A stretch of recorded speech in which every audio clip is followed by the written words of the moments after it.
I see that smirk. So, reminders from last session. No contact back from the runner to Barrist. You've started mining black stone on Diglantis. You were trying to initiate black rock transporty things, though I don't think you got very far with it. Albadur is still okay. The word okay is doing some fucking legwork there. Maccy still wants to go do dinosaurs. Maccy? That shouldn't be Maccy. That should be the other one. I don't know what you're talking about.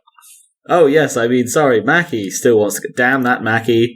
Except he's schlorped this week, so you've got, 1 second.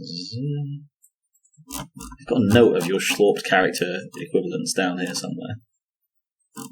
I miss thumbs. Captain Decor. Captain Decor in place. I don't know who Thumbs was in this. I don't think the thumbs is in the Skyrim one. Yeah, did we not have... And they replaced me, didn't they? And we did have thumbs, didn't we? Or did thumbs die? Thumbs was me, because, I was the thumbs. Yeah, Thumbs was whoever Team Khajiit could lay their hands on that had thumbs. Yeah, it was a whole thing. Yeah. It wasn't just me who didn't have thumbs. No. Yeah, I was the only Khajiit with thumbs.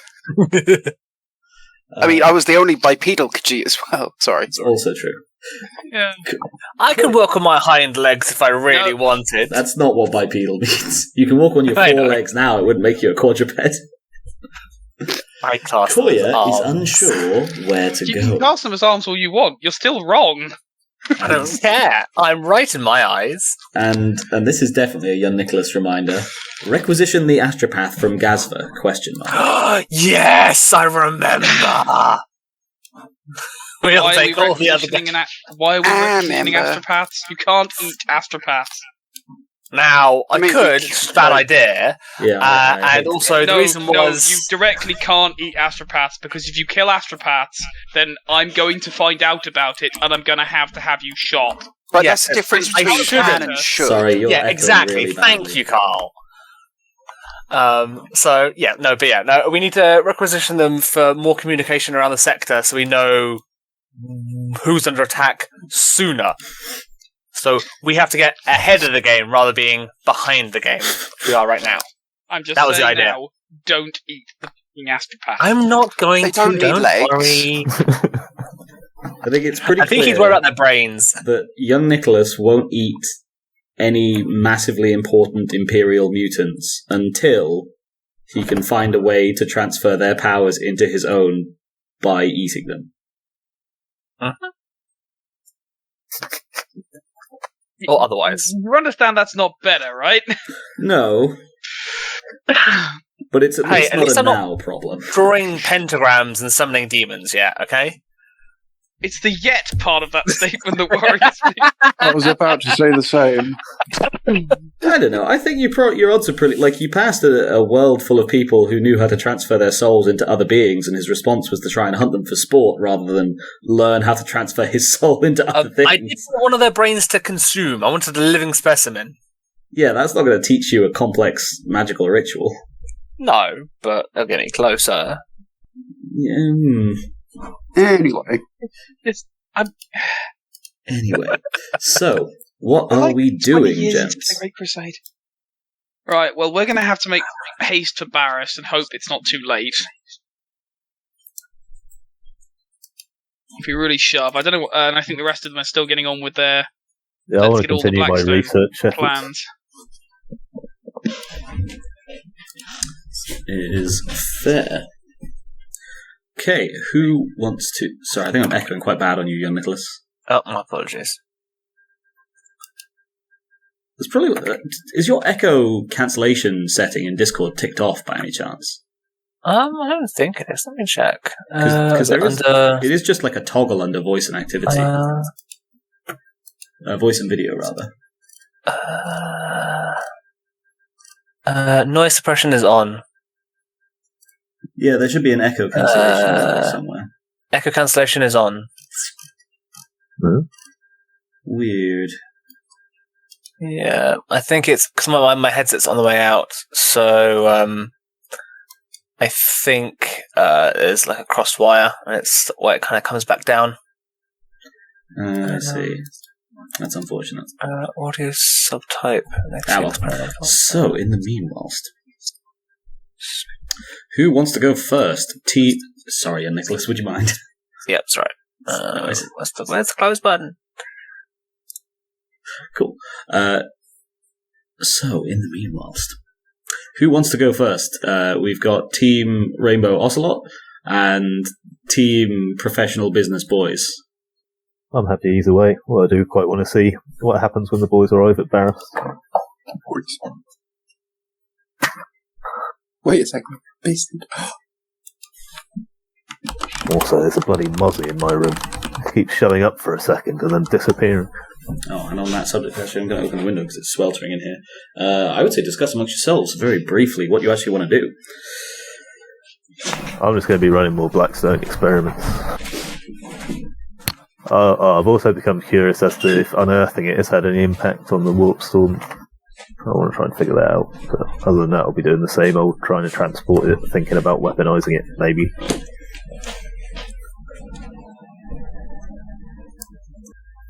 Okay, where are we at? I mean, we're just getting on with the stuff we're doing. Yeah, You know, basically, the stuff is Rainbow Ocelot going to Ballast with the rest of the fleet or not? Don't know. Oh, no, I won't be. I mean, if it's viable, like, I say I'm good either way, but you can swing around and pick me up if you need a Medicaid. Yeah, I can go as well if you want. I presume we have more than one. Yeah, but, like, then I was good. He's the best. This is true.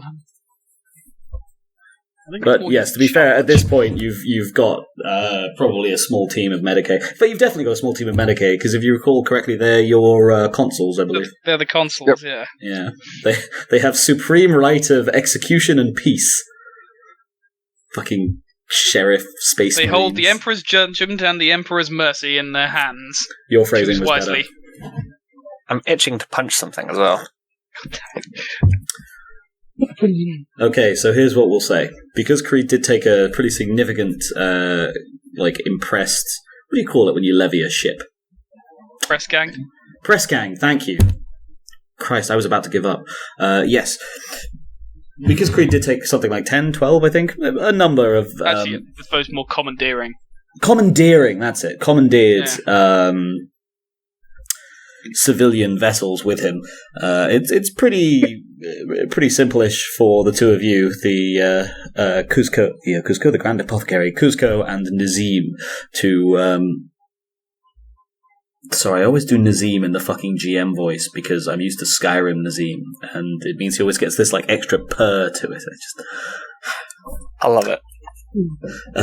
So Kuzco and Nazeem are able to hop on over to a civilian craft and link up with the rest of the fleet as it passes through system. It'll cause you like an extra half a day or so's worth of delay, but we'll say your navigators are going all out, so they're able to like stop off, grab the reinforcements, and then take off again. Well, reinforcements. The single press gang commandeered civilian ship, and the two space marines, admittedly senior ranking ones, being the Grand Company's psychiatrist and the Grand Company's chief apothecary, on the way. Grand Deal with Apothecary, what we got. even, as he styles himself. It's true. Cool. I don't believe you've had any information on Ballast yet, have you? We know it's a night... Well, fucking stop it. Puppy's still acting up. He's licking my hand. Yeah, I get that, where it's like, oh, this is cute, but you've been doing it in the same spot, and now the Well, skin's starting to wear away. Well, no, it's more... You were supposed to go down for your nap half an hour ago. Go down for your nap. This is fair. Yes, sorry, so it's just the Night World is the only information you've had, right? We know it's a Mechanicum aligned night world. Yes, that too. It's got the icon for that, even. So, as the three of you, I'm assuming you don't particularly... Well, I mean, like, he'll be there, but I'm not going to treat Captain Dakar as a massive NPC character unless you greatly want me to. To be fair, the only reason I brought Ollie in was I figured he hadn't had much to do, so I was like, yeah, I know. That's my poor map design at work. So, a low-ranking serf brings up an image of Ballast on the hololith and the deck of the Obsidian Hearts Strategium. It begins spewing data. Ballast is a somewhat unusual night world. Generally, night worlds form, at least Mechanicum-aligned night worlds, form, or I suppose Mars rather, form the breadbaskets of the Mechanicum. And therefore tend to be your ocean worlds, your Terran worlds, your worlds of mild or moderate climates that allow you to really efficiently farm them. Agri-worlds with giant mechs. Ballast's main agricultural export is its stupendously nutritious meat, which is ground down into a fine paste that can feed damn near all of the Omnicantis system. Mezzin system. Omnicantis is the world. These are farmed from large, woolen, mammalian-esque creatures that bound between the awesome sky islands of the gas giant that is Ballast. Its upper reaches are just about habitable. And its colossal size means that it has billions, tens of billions, maybe even hundreds of billions of these things roaming the plains, reproducing far faster despite their enormous size than they can be sufficiently culled and farmed. The Knights of Ballast are likewise adapted to this low-G, sky-flying world. Oh my god. Jump Pack Knight! Jump pack and only jump pack. They're not much good. Boys, we're claiming this world in the name of the Second Legion. They likely wouldn't work on most other planets, even if they would really wreck shit on the worlds where they would. Shut up. I'm not listening. Maybe you can get one as a souvenir. Is there anything else you would like to know about Ballast? That's the sort of the basic lowdown of what's going on here. It's worth noting that the local mammalian creatures... Do I have in my notes what they're called? I do. The Kabar are... I mean, when you look at them in the initial pictograms, like they're not that large looking, at least not in proportion to each other and what limited flora does seem to exist. And then you see one next to a knight and see that they're sort of not dissimilar in size, at least the fully grown adults, and some of the older ones are even larger. The serf starts playing through a series of images of the local knights. Strange beasts, legless, with colossal jump packs, and, on more than a few variants, what appears to be an almighty shepherd's crook. What do? Or rather, what ask? Young Nicholas, if you're speaking, you're muted. I wasn't talking. I mean, I'm not sure there's much we can ask, to be fair. That's fair. I just don't want you to be, surprised when you get in system, basically. Try to land on the gas giant and the ship just gets swallowed by the fart world. No. Who tries to land a ship on a gas giant? Yeah, but if you didn't know it was a gas giant, it would be rude of me to go, you never asked whether or not it was a gas giant. But there's a difference between us not knowing before we enter the system and us not looking at the sodding planet before we send down troops. Again, this is true, but that's why I'm trying to give you the facility now if there's anything you want to know before you get into your presumed colossal conflict. No, I think we're okay. Okay. In that case, the rest of the transit to Ballast is relatively smooth. It's just another day, slightly shy, even more like 20, 22 hours. before you arrive in system, and when you do, you are confronted almost immediately with a staring, empty void. There are no voidcraft in this system. At least none that you can see immediately, so they'd have to be hiding behind a planet or the sun or something. Like no wreckage or anything? Like just emptiness? There is an absolute shit ton of wreckage, most of it in orbit over ballast. There's also an active SOS signal going on from ballast itself. Is there anything else? Like, no sign of the aliens? As your augury arrays begin to probe deeper and deeper into the system, you do indeed pick up the aliens, the Xenos.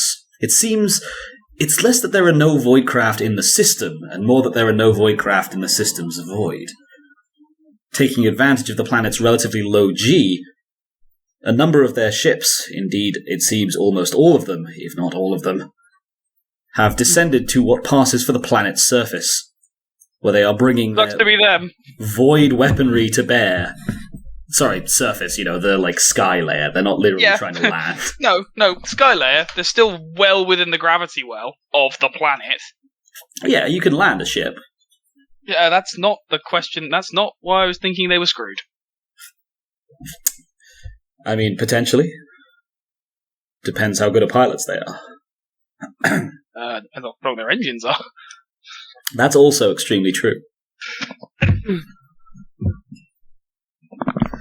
It doesn't take much longer for you to start descrambling more and more Vox signals coming out from Barrast.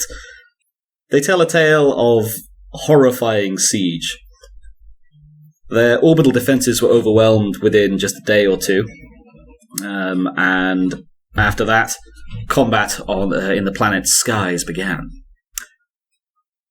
Initially going pretty well for the jump pack knights, as they were able to bring both ridiculous force and insane knowledge of the local terrain to bear against the Xenos, who were also not actually that well adapted for, colossal aerial sphere fighting against giant mechs.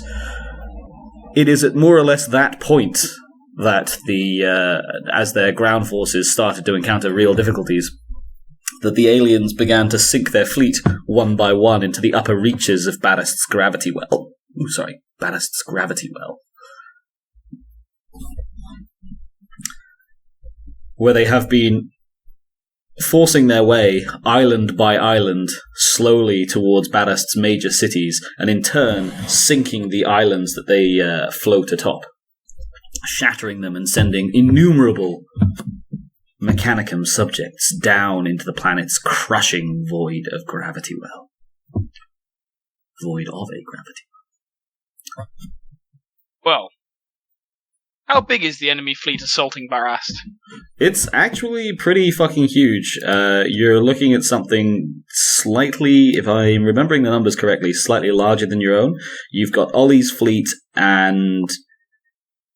because the ships you took back from Polder were the most damaged ones, I believe.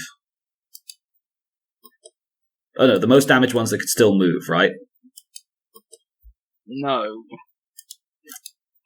That is... I sent those to Omnicantis. No, you asked Omnicantis to come out to you. Yeah, to pick up the ones, to pick up all the stuff in Polder. I sent the ones that could still move under their own power. Alright, you know what? Let's cut this short. What is the fleet you think you had at Ferdinandia? Well, I grabbed Ollie's fleet. Yeah, included. Sorry, just your stuff. I mean, you have Ollie's fleet. Right. So I had a third at Ghoul, which I took then to Polder, which combined to make, say, 66% of our overall forces. Assuming we took 10% losses, which I think is about where we took. Yeah, it was somewhere around 10%. So we lost 10% of the fleet there, so we would be at about 60%. I then left a reserve fleet there, so call it 20%, so I'm at 40%, and then I pick up Ollie's fleet, so I would be at about 70% of our overall forces. Cool, so you're probably talking... What was that? Do I have numbers at the top? I do. Because I know you want your numbers. I don't have exact numbers for you. So you're talking probably somewhere around 9 cruisers plus the Obsidian Heart, and then some dozens and dozens more, somewhere between the 40 and 60 mark of destroyers. That's not you not knowing, that's me not knowing. and then like assorted press ganged / commandeered civilian vessels, anything that looks like it could like either take a shot or throw a shot without needing to be babysat rather. Excellent. How much of the enemy fleet has sunk into the planet's upper skies? Almost all of it. Excellent. We're going to make straight for the planet, and we're basically going to do a drive-by. Okay. If you miss, which with orbital bombardment is not unlikely... I'm not shooting at the planet with the first volley. Alright, explain your plan to me then, because that sounded to me like you were going to shoot the you know ships how there's a couple of their ships still in orbit, presumably? Yes. Yeah. Right, so I'm blowing those away as I go straight past. I'm going to curl round the planet and then come at them from a different angle. Consider it like this: if I was approaching the planet if I was approaching Earth on the equator and blowing up the ships over Guatemala, say, and then loop round the planet and come at the ones that are still in Guatemala functionally, from over the North Pole. Okay. Because presumably they'd be expecting me to come all the way around the planet and attack them from the same axis, but I'm not going to do that. Some pretty tight manoeuvring. There is some pretty tight manoeuvring. We can do some piloting rolls. I'm also going to break out the boarding torpedoes. We're taking as many of these as we can. Okay. Oh, that might. Sorry, not to. I don't want to put a huge damper, but that might put. There's a slight fly in the ointment there, which is like if you take the ships, unless they keep flying them, they will sink into the gravity well. You'd have plenty of time to get off, for the record, and there's enough islands around that it probably wouldn't be the end of the world. But actually capturing them, unless you have crews with you to keep them afloat, might be difficult. There are enough ones of Imperial make or at least human make. That's not. So I might just use the ones in orbit, the boarding torpedoes, and the ones in orbit. Then where? Okay, so of the ones in orbit, how many are there? What are we looking at, basically? You're looking at perhaps 3 that look around cruiser class, and maybe 7 or 8 that are destroyer class. They were sort of hiding on the opposite side of the planet. Human configuration or enemy or Xenos configuration? Yeah, it's not necessarily a strict binary, but they look more human. They're reading more human on the augurs. Not putting out a tremendous amount of strange and unrecognizable energy stuff. So most of it's within standard-ish parameters. Yeah, I was going to say, what are the other 2 doing? The ships. Do they? They obviously look more. They look more human configuration. Is it was it an amalgamation? Is it just kind of similar to how orcs would just jam things together, or is it there's? I know you said that it's just a way of classing them as fungal, but does it look like they're bound together with biomatter or something? That's not something you've seen on any of their ships so far at all. Okay, so it's more like a space Hulk or an orc kind of just jam it together till it works. Yeah, I would almost say human pirate is probably the closest approximation you could get. Okay. It's do the best repair job you can with the facilities we have to make it work as best you can, and salvage whatever you can to improve where you can. Cool. Okay. Cool. And for yourself and Kyle, what are your game plans? It sounds like you're moderately unsupervised. No, personally, I was pretty much just going to wait around and see if I was needed at any point. Okay, very responsible. Young Nicholas, sounds like you're unsupervised. What is the ship's psychiatrist planning to get up to?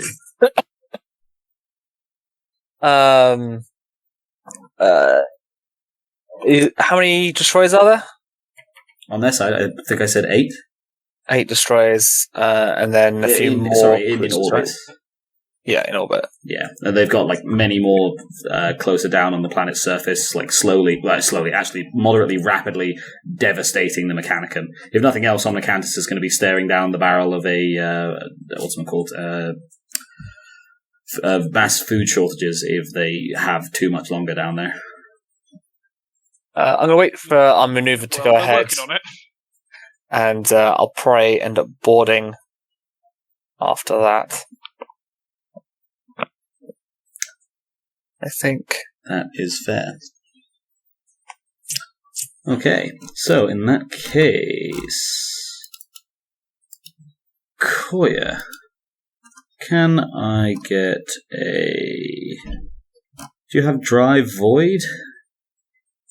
I suppose ballistic skill check first and foremost for the Now, salvo. would I be able to use Captain What's-His-Face, his ballistic skill, which would be the same as Mackie's ballistic skill, because I was... No, you don't get... mine's still pretty... To be fair, mine's still pretty good. Yeah, you got like 50. Yeah, but he's got 65. It's fair, actually, alright. Yes, no, sorry, the skills don't schlorp as well unless it's like completely plot critical, and would be useful is not the same as plot critical. There. Right. Okay. Don't have pilot, but I do have command.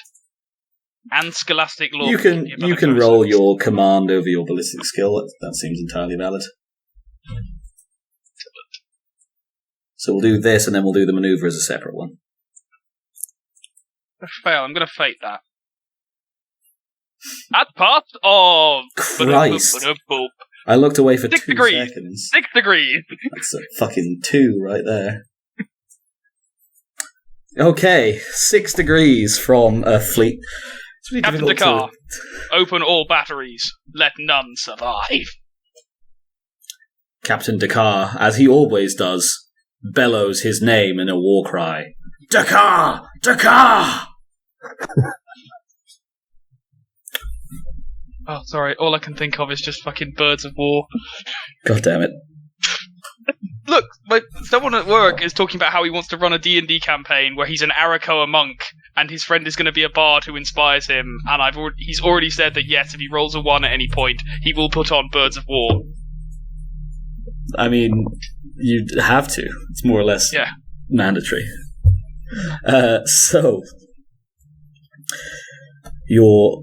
I was going to say flotilla then, really, your armada enters into an attack footing. A single colossal shoal, a shape that feels almost natural to your commanding sensibilities, and begins speeding towards the Xenos Voidcraft on the opposite side of the planet. It takes a lot to put down a Voidcraft. It takes a lot more to put down 3 cruisers and 8 destroyers. You've got quite a lot. Between plasma lance battery fire, colossal giga lasers, and wave after wave of torpedoes, not to mention smaller batteries of lance fire from your accompanying civilian impressed flotilla.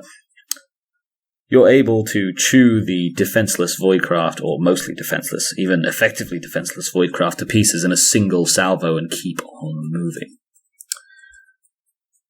Other than minor hits, the only major casualty is a single civilian impressed ship, which takes a glancing blow from a battery of plasma fire. Didn't have void shields, hit something vital and poorly maintained. The interior of the ship caught fire, leaving it a burning hulk. Okay, now for one hell of a tight turn maneuver. I will take Operate Void at... We'll call it a -20, but you have to fail it quite badly to completely fuck it up rather than just have issues with it. You can use a crew roll for this if you would like, but remember they don't have fate. 1 second. Shit. Come on. I will be right back in 2 seconds. It's fair. Meanwhile, on the boarding decks, selecting which torpedo he'll join, Nazeem.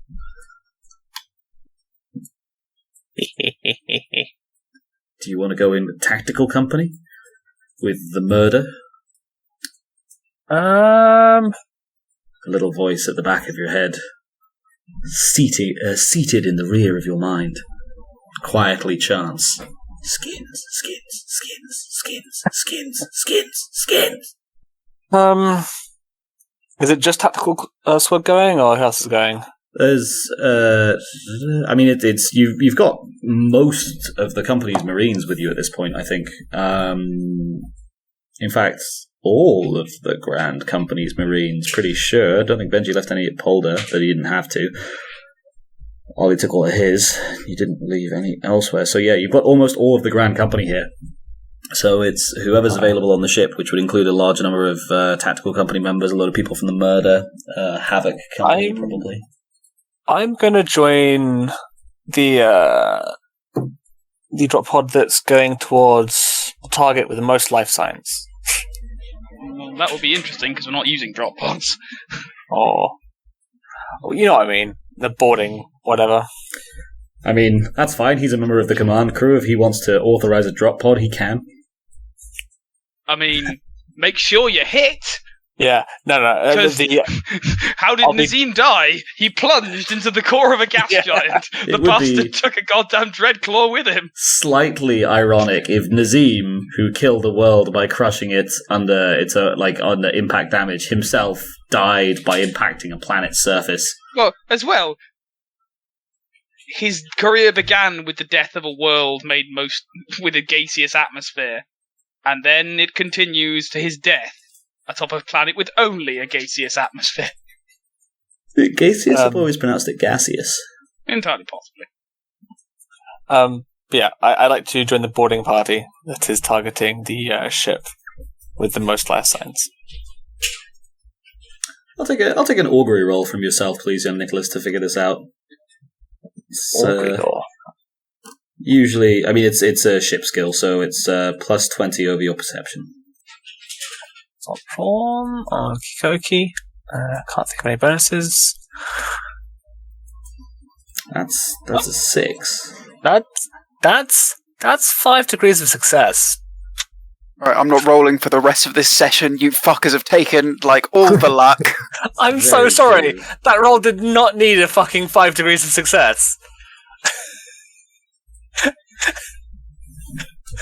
Target-rich environment, lads. It's an incredibly target-rich environment. There are dozens of vessels down there, but one that stands out to you, one that seems like the most logical place to land, the one where you really have to get on there and see what's up. The colossal Xenos mothership. Ooh. Ooh. High on the mothership. Kill the mothership. Save the campaign. Just take it down. Capture the mothership. Bring us the weapon. Got a big gun on it.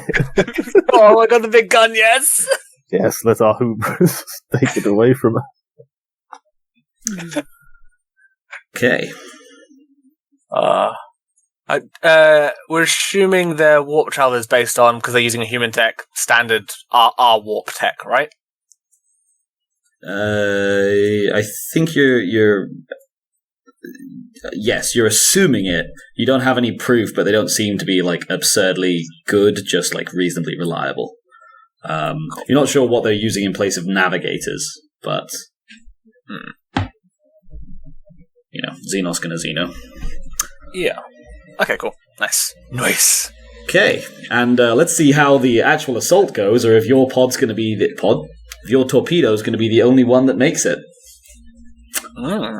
Benji, operate void at minus 20. Okay. You crew rolling it, did you say? What statistic is this over?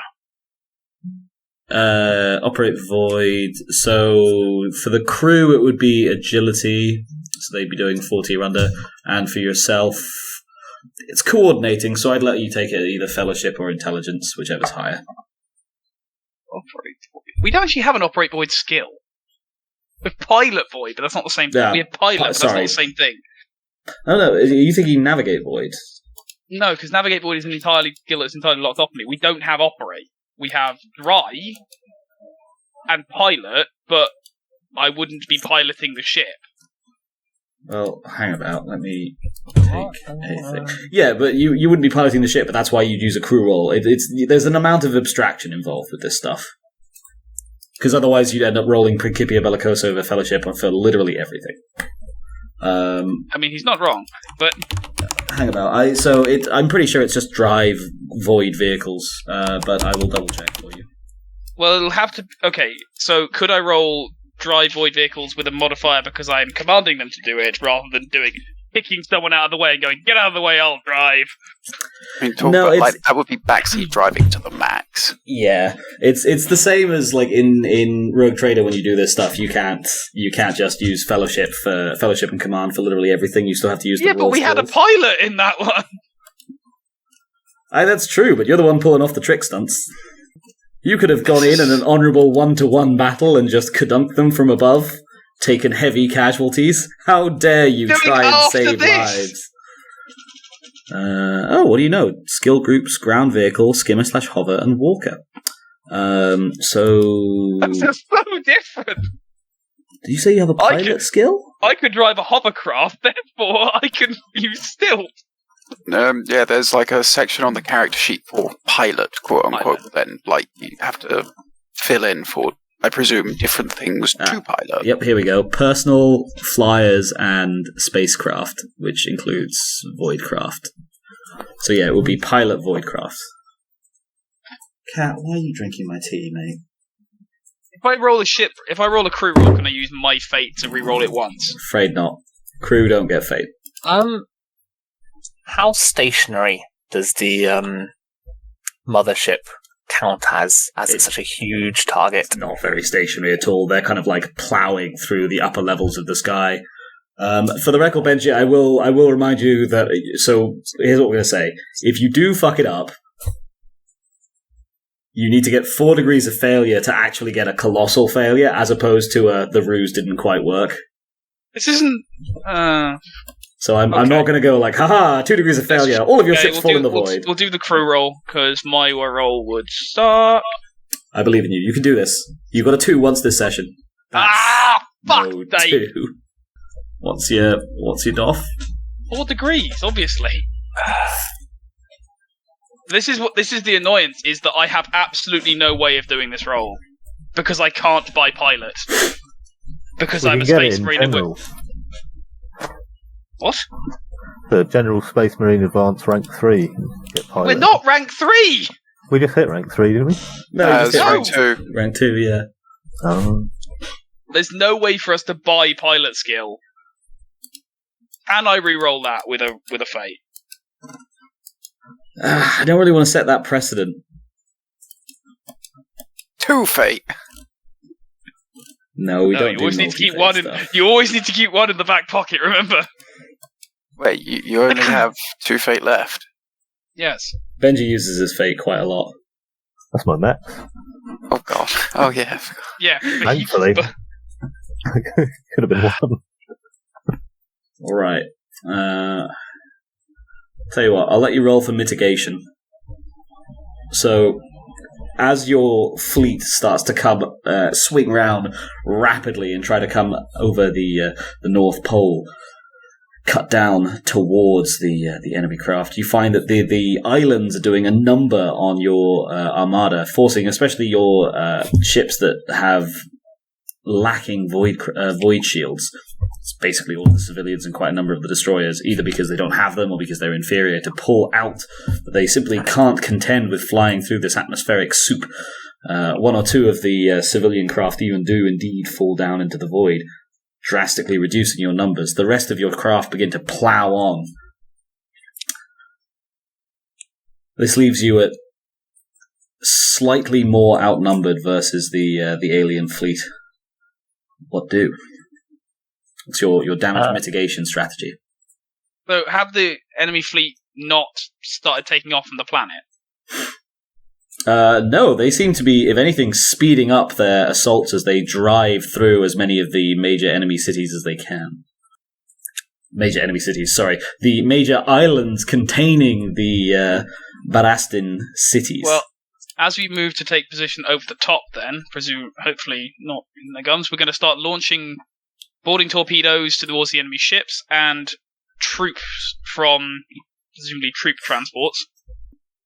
Yes, you're running quite low on army troops. Most of them have been deployed elsewhere. Or not most of them, sorry, but a fairly large number of them. That said, they probably wouldn't be great at this atmosphere anyway. But as we calculated for young Nicholas earlier, you actually do have almost the entirety of your Space Marine assignment. It's anyone who wasn't involved in like priority missions elsewhere, e.g. like, Cread stuff or commanding a ship. Okay, so here's the thing. I shall radio down to, I presume I know that Nazeem is readying himself in a boarding torpedo. Well, Carl, you going as well? Hell Glorious no. combat? I'm staying on the Obsidian Heart. Okay, cool. Right. In which case I shall radio down to Nazeem. What are you calling yourself again nowadays, Nazeem? Chief Psychiatrist. My name is Nazeem. No, your title. Oh, Librarian. Fine. Chief Librarian Nazeem, do you copy? Yes, brother. Excellent. Take our contingent and deploy. Our aim is to take out the main ships and, if possible, the capital ship. Concentrate your efforts upon those. I shall remain here with the fleet and concentrate fire on the smaller stragglers to the side of the enemy fleet. Once we have disabled them, we will be able to descend to the planet's surface proper and mop up the survivors. We must be quick and swift. We do not wish to lose Barast's any more population. The Emperor protects. Understood.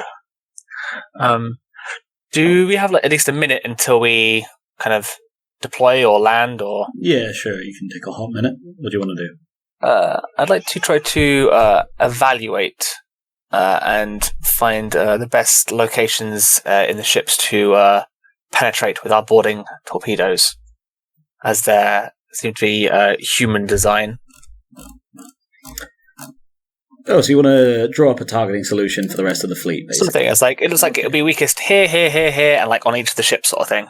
Yeah, that's pretty fair. Yeah, I'll take evaluative perception. You can have the ships all. Perception, not intelligence. You're scanning pretty rapidly. If you were like poring over post-mission data, this would be different.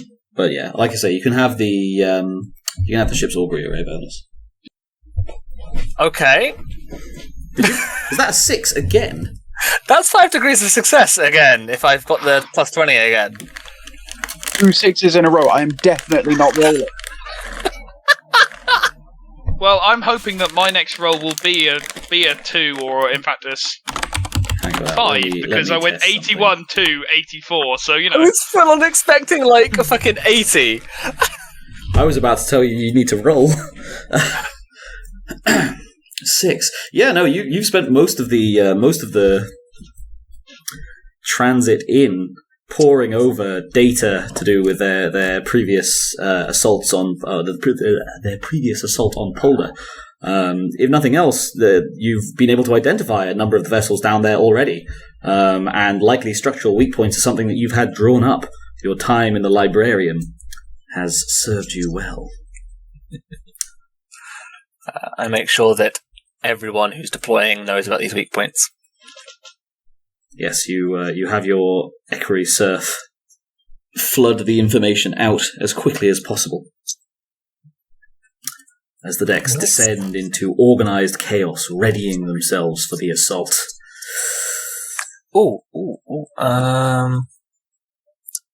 How packed is it? Inside a boarding torpedo, quite. Pretty packed. And the decks themselves aren't packed, but they're like filled with rushing people. Okay. Nick really quickly looks up psychic powers. You're not going to be able to like mass inspire lots of people, I'm afraid. No, but I can mass inspire my boarding torpedo. That's true, you can. Well, whilst you're doing that, let's hop on over to whilst you're looking that up, let's hop on over to Tequantis. Science! What are we doing, Coatlmox? First, I'm curious. Have there been any noticeable changes in what do we call it? Ethereal warp storm energy since we took the stuff up from the surface? I'm curious if just surfacing it has had any noticeable effect. Yes, there have actually. The Emperine grows disquiet. You've got an astropath, right? Yeah, no, your astropath has developed a splitting headache and a flooding nosebleed. So it's getting worse since we've surfaced it. It is, yes. Okay. Then part 2, I want to send one ship without any on it, my cargo ships, to Naxos and back for a control test. Then send one with the small amount we know is warp travelable to Naxos and back. There it's time. Okay. And then a couple of others I'm just going to tease up the amount. See if I can find the minimum viable. Okay, we're going to have to keep the results of Ballast somewhat neutral. I think this will take a while. Are you sending them on straight shots to Naxos, or sending them along the stable warp routes? Probably sending them on the stable warp routes, why not? That will give you a better control test. Although actually, if you're sending them along the stable warp routes, if they stop off at Ferdinandia, there's an astropath there, so you can just get them to comms back, give you your results slightly faster. Okay, in that case we'll just use Ferdinandia as the back and 2 point for the experiments. It's easy. Cool. I feel like you should roll something for this, but I'm trying to think what. I also want to send a couple in various different casings, like one just in a storage crate, one in any radiation housings we might have, and if we have any other sort of protected casing. Fair. I will take, I guess, a flat intelligence is really the best thing I've got, because you don't have a suitable forbidden. I have Archaeotech now. Do you? Yeah, that's what I got. Oh, I'm looking at Coayah, sorry. Coayah doesn't have a suitable forbidden. Let's take a look over at you. I don't have any forbiddens. Oh wait, no, I have Xenos in the webway. Yeah. Yeah. I think to be fair, everyone got Xenos for free. Although really, it should have been Eldar. To be fair. No, Webway makes an amount of... whatever, we've gotten so far from our initial Legion pitch anyway. Cool, what was I looking at? Yeah, Forbidden Mechanicus will cover... Forbidden Archaeotech will cover this. Cool. I think it's just as good as flying anyway. Ooh, 2 successors, I believe. 2 successors. Okay. The ship that was carrying a small amount unshielded arrives a couple of days after the other almost identical ship at Ferdinandia. Correlation, but well within standard warp. Yes, Cat. Well within standard warp-based deviations. What was it after that? The other one will be teasing up the amount slightly. Mm. In fact, let's go for the leaps. We'll go exponential. Alright, so you had a handful before. What are you doing now? Well, the second one will have 2 handfuls. One after that will have 4. Oh, right, I'm following you. Okay. And then of the ones of 2 and 4 handfuls, I also want to send some in protective casings, if we have any. See if it makes a difference. Okay, I'm not going to work out the exact maths on this one then. Results begin trickling in. It definitely seems like as you start to escalate up to anything beyond anything beyond, call it 20-ish handfuls. The ships are taking noticeable days longer, but also reporting a quieter voyage with less bad dreams and other Empyrine-induced negative phenomena. The assorted containers for radiation, etc., don't seem to make a massive difference. Alright. What do? This was all powdered, essentially, right? Yeah, sure. Fair. So it's powdered. What are we up to, Creed? I want to see if someone can tow a large sample. Okay. Define large for me. What sort of rocks we got? Have we got a leg of Stonehenge? You could do a leg of Stonehenge. Sure. Call me odds or evens. Evens. The ship begins to enter the void at a safe observational distance.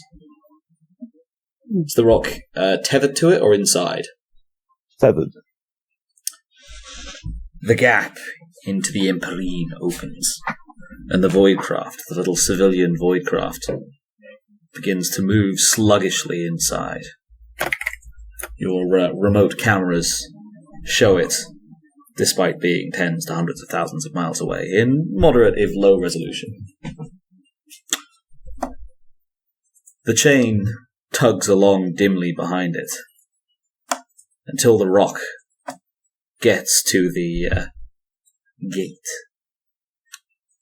And then just like that, the gate snaps shut, severing the chain in the process. What do? Interesting. Your astropath behind you immediately begins vomiting and seizing up.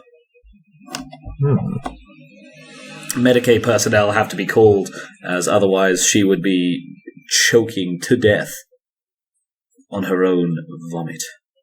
Oh dear. Have I got any torpedoes on this ship? Don't think you've got torpedo tubes, I'm afraid. Do any of the survey boys happen to have a torpedo ship? No, not the survey crew or the civvies. It's usually something you put in on military ships almost exclusively. Generally, they take up a lot of space to voidcraft torpedoes. Like you have to, if you get rid of them, you can usually replace them with like an entire extra small cargo bay, which obviously holds a ridiculous amount of stuff. Which means, yeah. Sorry. Can I tow and throw another Stonehenge-sized rock just into the warp storm proper and observe it? The warp storm's not really close enough for that. It would take quite a while to hit it. Oh, yeah. Well, transport dusted it. In places where I gather, like where we're storing it, to noticeably prevent some of the Ethereum? Sorry, to clarify, when I say the storm's getting worse, it's not like the storm's getting worse in system. If you weren't looking, you wouldn't know there was anything wrong. Okay. It's that you can tell, like, Emperine travel is getting less reliable. There are worse dreams worse dreams and other psychic side effects when you do travel through the Emperine, and your warp sensitive mutants attached, like your navigator and your astropath, extremely uneasy. Your astropath especially is suffering from dire physical phenomena that are getting worse. A number of crew report like severe migraines, and your navigator has just about started protesting these experiments and is slowly ramping up. Alright. Well, I've learned I can transport it at least. For now, can I have people start grinding it into manageable amounts of dust and just mass transporting it to Naxos? Okay. The survey team don't know what the hell's up. Why not just put it in small bits? Why are you grinding it to dust? I don't know. Seems like a nice compact way to carry it around. Just carry it in small lumps. Alright, we'll take dust. That's so much less effort. But some of it will be too big. Oh, well, we'll figure it out. As a Mr. Mechanicus, can't you try to come up with some sort of shielding to prevent its interference with the warp? I don't think I'd like to, but I don't really know if I have the knowledge. Yeah, I don't know if you do either. Like, if you had Forbidden Law Psychers, maybe. Damn it. Or where you get the resources from at the moment. I wouldn't even really understand how to nullify nullification. if you were in the Mezzin system, you could probably make a go of it, but you're in, like, rotting old Teguantis. Oh. The only things of note here are the survey team, the corpse of the world, assorted destroyed orbitals, and a large-ish number of curiously innocent-looking, recently de-pirated individuals. So, you begin having the black rock ground into dust en masse, and then transported in small goes to Naxos. Something that confuses the ever-loving hell out of these civilian ships. How are you planning on reassembling this once you get it to the other end? Might just leave it in its crates and pile it up in an obelisk shape on the surface. Hope for the best. There's two points of interest and action here. One,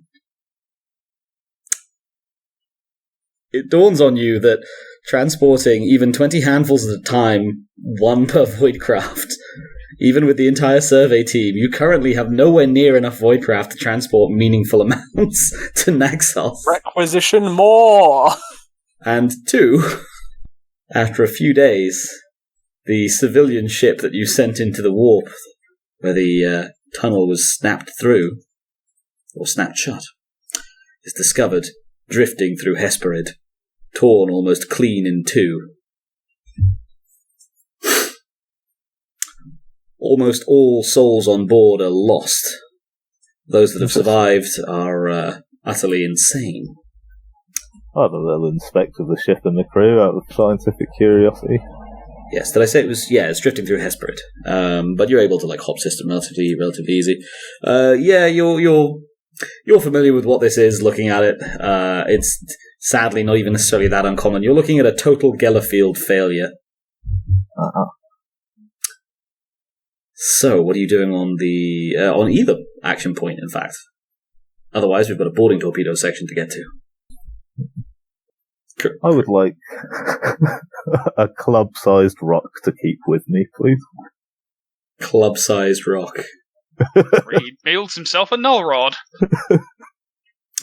Playing it a wee bit dangerous there, eh? Okay. And what are you doing on the transportation situation? Just for my reference. I'm just going to keep them at it for now. I'll let them slowly start transporting it. See if I ever get any reports, since more of it's in system, of the warp route getting any clearer. It's the best. Play the long game until I can find more ships. And how much is going to be in a handful? A handful is...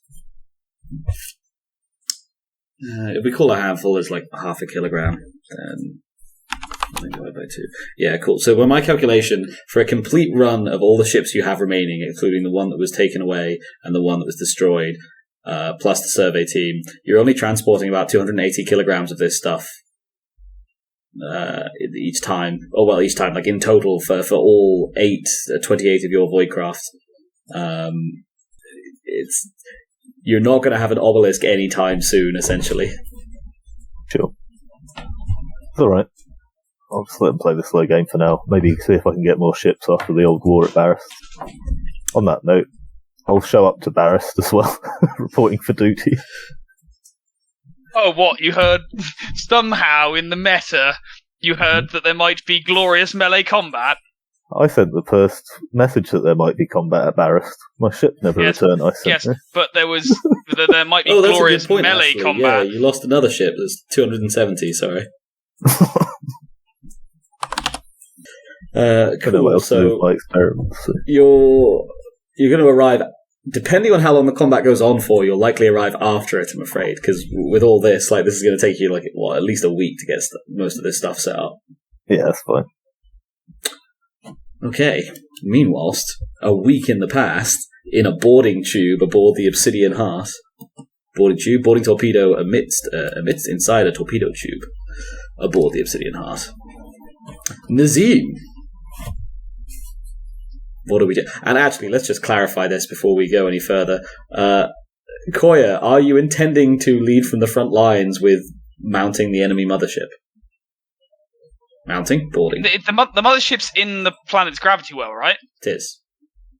No, that's why I gave Nazeem that job, and I'm going to stay up here and direct our forces, like a strategist and a captain. Ah, yes. You mispronounced coward with that last word, but otherwise I see what you're saying. Okay. Nazeem, Commander-in-Chief of the ground forces. Yep. Which group did you end up going with? The one that's going for the mothership. I wanted the most life forms targeted. Yes, but which group of Marines that you want with you? Because you can essentially pick who else you want in your torpedo, and there's going to be more than one torpedo going there anyway. So Your brief options were the members of Tactical Company, members of the Murder, or members of Havoc Company. Probably Tactical, I would have thought. Fair. Yeah, let Havoc Squad have their gravity fun. Don't want to be anywhere near the Murder. What? Why would you not want to be near the Murder? Like, this is the one time they're arguably that they're most useful. Well, the Murder's like the ones, right? The ones that we haven't quite liked in the past. No, the Murder is Murder, explicitly right? the kill everything ones. You're boarding a hostile. You're thinking of the Devastator, the Destroyer Company. Ah, okay, yeah. In which case, we'll go with the Murder then. Though that said, yeah, I don't think if nothing else, the Murder voted against you. But they do form the majority of the party of the Grand Company, and they are Whole thing. yeah, for now, and they are, as Coayah has mentioned, bloodthirsty close combat maniacs, berserkers, one might say, with a fondness for tall hats. No, I get it. They're almost orcs. What? Yes, give Benji more aneurysms. In this version of the heresy, half the humans just join sides with the orcs. Yeah, they just pay with like patches of skin rather than teeth. Oh no. Skin. Ah, yes, that voice inside, that insidious voice lusting for skin, that's the voice of capitalism, my son. Okay. God, I'm getting the fucking whiskey. The boarding torpedo is cramped. There's a bare 10 of you in there. It's not one of the fancier models. You feel the ship drift to almost perfect stillness, your hyper-attuned Lyman's ear, able to sense the slightest motions. And then a red warning light hits green. And just like that, you're subjected to an immense, powerful, tearing force as the torpedo is blasted out of the orbiting obsidian heart. Well, high orbit obsidian heart. Accompanied by a forest of others, and impacts directly against the side of the Xenos mothership. In a brief flicker of the void shields, after a concerted volley to bring them down for just long enough to get the first wave on. A microsecond later, and the hyper-powerful melter cutters at the front of the torpedo have bored through the external hull, blasting it outwards in a spray of superheated gas. You have a fraction of a second to react before you, or the aliens, presumably on the other side, seize the initiative. What do? You're muted, John Nicholas. Whee! I'm gonna Feta Might of Ancients and just burst out and just. Oh yeah, kill. sorry. You wanted to inspire your people first. I was going to, but I was like, no, because it just mechanically it's just like against fear and so forth, and I'll save it till I need it because I'm worried that I'll have to stop casting it and then they won't feel as bolstered, and then that could cause issues. So I'm going to save it for now. That's quite fair, I would say. Yeah. So I'm just going to solo Might of Ancients fetid, which will basically be a +2 to damage and a +2 to pen, and just slash my way through everything. Okay, roll it. Let's roll that in Discord. So yeah, psi rating 2. Okay, how about we just? Because I like to go off the duration, so we're gonna fake that. And that I believe goes off. Yeah, that is fine. Okay, was an impressive 90. It was 67. What's your DOS? Oh, it doesn't matter. You're getting off. It's fetid, yes. It doesn't matter. Yeah. Exactly. Cool. So with that, You lead the charge, your psychic might imbuing you with external power. The murder behind you, whooping and hollering, and charge outward into the foul Xenos craft. And foul is the way to describe it. It is disgustingly dirty in here, even through your helmet's audible filters. Audible filters? Nose makes sense. Whatever. Even through your helmet's nasal filters. You can smell a thick, earthy stench. Something wet, almost mouldering. It shudders you down to your core.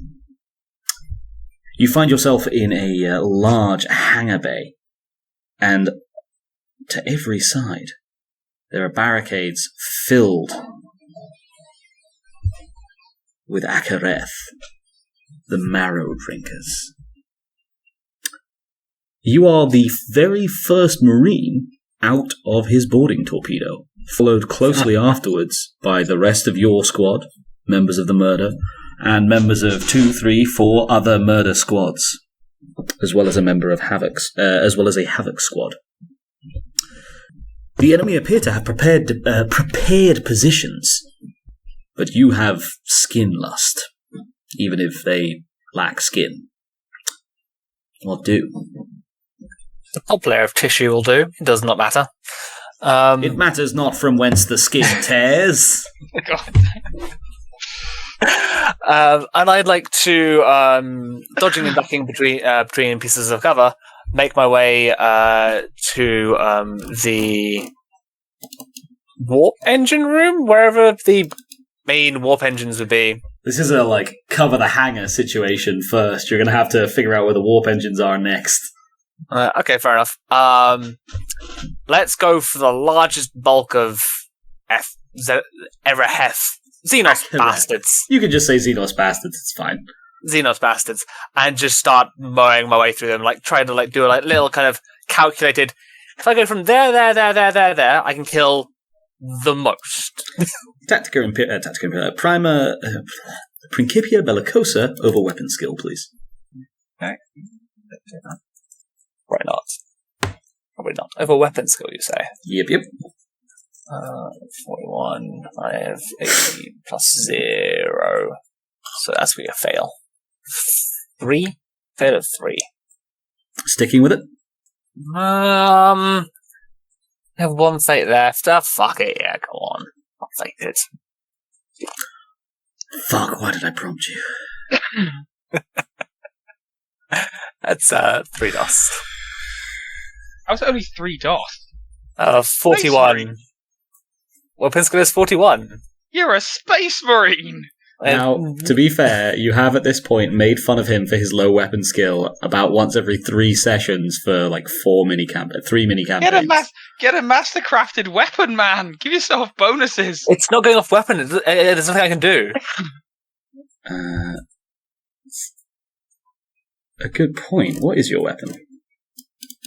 It's the Force Sword. Force Swords are automatically master-crafted, aren't they? Yeah. But you said I'm doing it off of I'm doing it via what is it? The thingy law. So wouldn't include weapon, would it? If it is weapon, then okay. No, I'm happy for you to take your... in this instance, yeah, you're picking your way between cover, but you're picking your way between cover and then, hurling yourself into mass close combat. So I feel like you can count your weapon bonus for that. I wouldn't give you, a standard attack bonus, but your weapon bonus probably applies. Okay. It's effectively like a piece of gear here. It's the same as if you were using a tool. It's just, in this case, the tool is for splitting mushrooms. Mastercraft is plus 10, right? Believe so. So that would be 4 DOS then. Okie dokie. 4 degrees of success. First Marine into the hangar bay. There's not much in the way of cover. The Akareth have mostly flown their craft out and moved what would be there as barricades back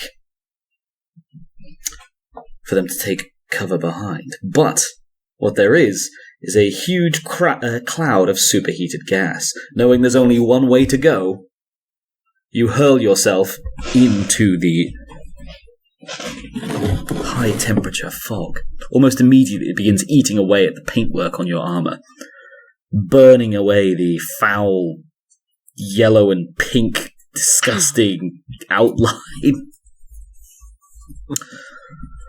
But also, the thick fog does obscure your form for just long enough to put you within flying leap distance of a large group of Akareth. And then, like that, you're upon them. Master-crafted psi-reactive sword, an extension of your own body, chopping this way and that. Give me your weapon skill. Give me your damage from the full sword. Okay, so that's going to be pretty strong. The 10 plus actually 2 is going to be our damage is our strength bonus to damage is doubled, right? Yep. Right. As I have it, 1d10 plus 2 plus its size, I get the plus 4 plus Jesus Christ, so many pluses. Plus 2 standard, plus 4 for the psi rating, plus another 2 for my psychic power, and then strength is 40, so that's going to be another plus another 8. You get. Are you counting your bonuses from unnatural? Yes. Cool. So that's fuck, I lost that. 8, 14, 14 plus 16. Fuck me. And rolls a 1. Yes, 1 plus 16. All right. I believe that's a pen of. The pen's not super important here. Don't worry about it. Pen 6, but okay. 17 Akareth fall in the first minute or two to your whirring focus sword, force sword. Behind you, you hear shouts and cries as members of the murder go down, laughing as their blood fountains out, many of them carrying on for crucial steps before death catches up with them. Many more making it into the Akareth lines. The entire scene is, to put it in a single word, chaos. Blood from the Marines, the yellow bile that the Akareth vomit up when they die. Flying this way and that throughout the room, chopped fungus, bits of torn ceramite, and the stench of frying meat. The aliens wield a medley of different salvaged weapons, some that look to be of their own craft, many of human or exotic alien, and more than a few that seem to have been hybridized with each other. The Battle of the Hangar Bay lasts scant minutes, but you lose at least 5-6 Marines already. You can hear other rhythmic thuds as boarding torpedoes begin to impact other areas of the ship. Okay. You've earned a brief respite, young Nicholas. I think you should plan what you want to do next whilst you're boarding the alien ship surrounded by murderers and also aliens. Let's zoom back on over to Coayah and also Kuzco. What are we up to? As I said before, with the as I said to young Nicholas, with what I was going to be getting on with, he's going to be taking the fight to the capital ships, the heart of the enemy swarm. Mm-hmm. I am not. I am going to be taking the fight to those enemy ships that are at the edge. I'm going to be basically shooting what I can shoot. Okay, so I have a tactical complication for you. Deploying what army troops I can. It's fine, they're expendable. I have a... if you want to be a callous bastard. I have a tactical complication. They literally are. Yes, but you don't have to be mean about it. I have a tactical complication for you, but first I just want to check in, because Carl, you are muted, so if you've been saying something, we haven't heard it. Yeah, there were a few things I said. That's somewhat irritating. I forgot I muted myself. Nothing important, to be fair. I was just saying that while all this is going down, I'm having a tea party waiting for the casualties to roll back in.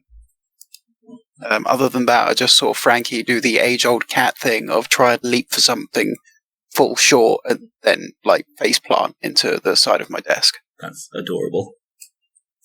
So it's probably good that I was muted, because I just burst out into raucous laughter. I mean, reasonable.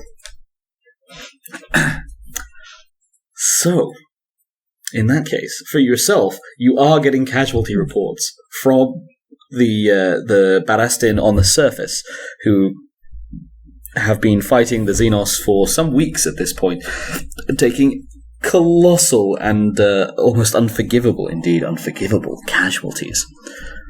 They're basically wanting to send a sea of human victims onto the ship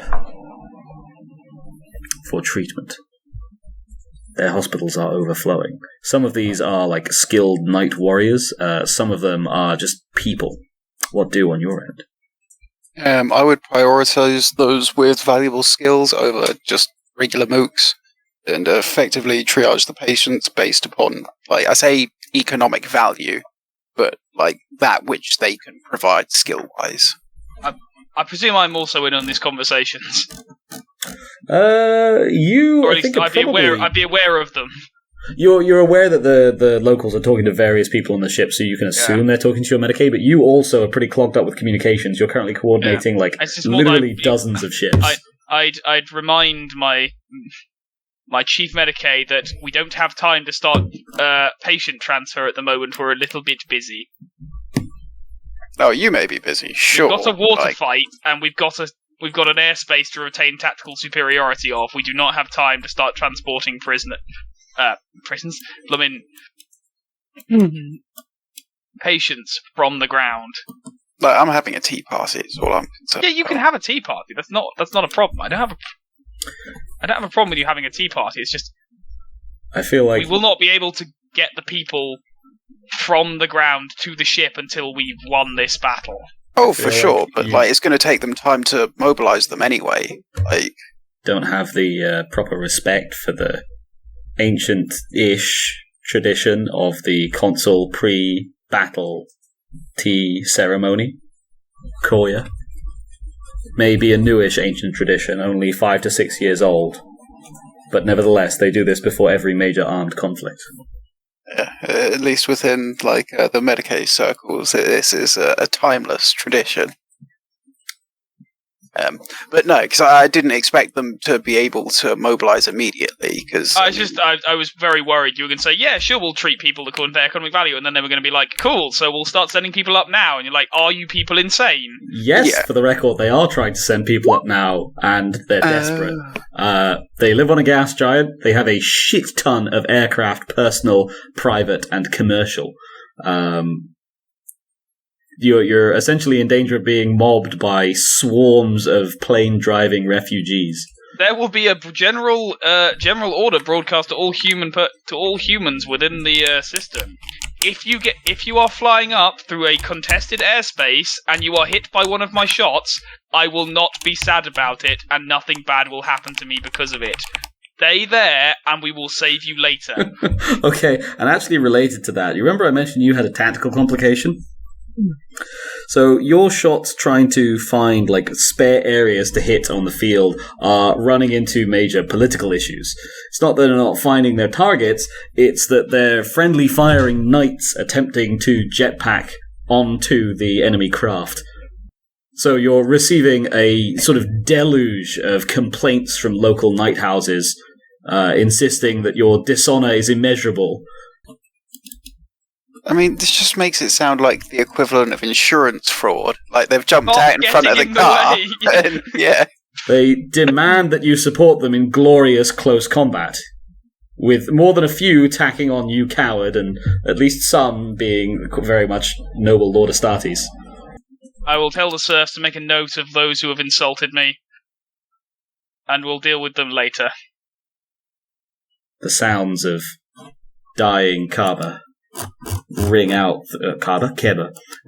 through many of the communiques, their herds screaming and frying from the backwashed heat from the alien armada as it blows apart island after island after island, moving through the thick soup, swarmed by the got an Ollie. fighting remnants of the knights. Sorry?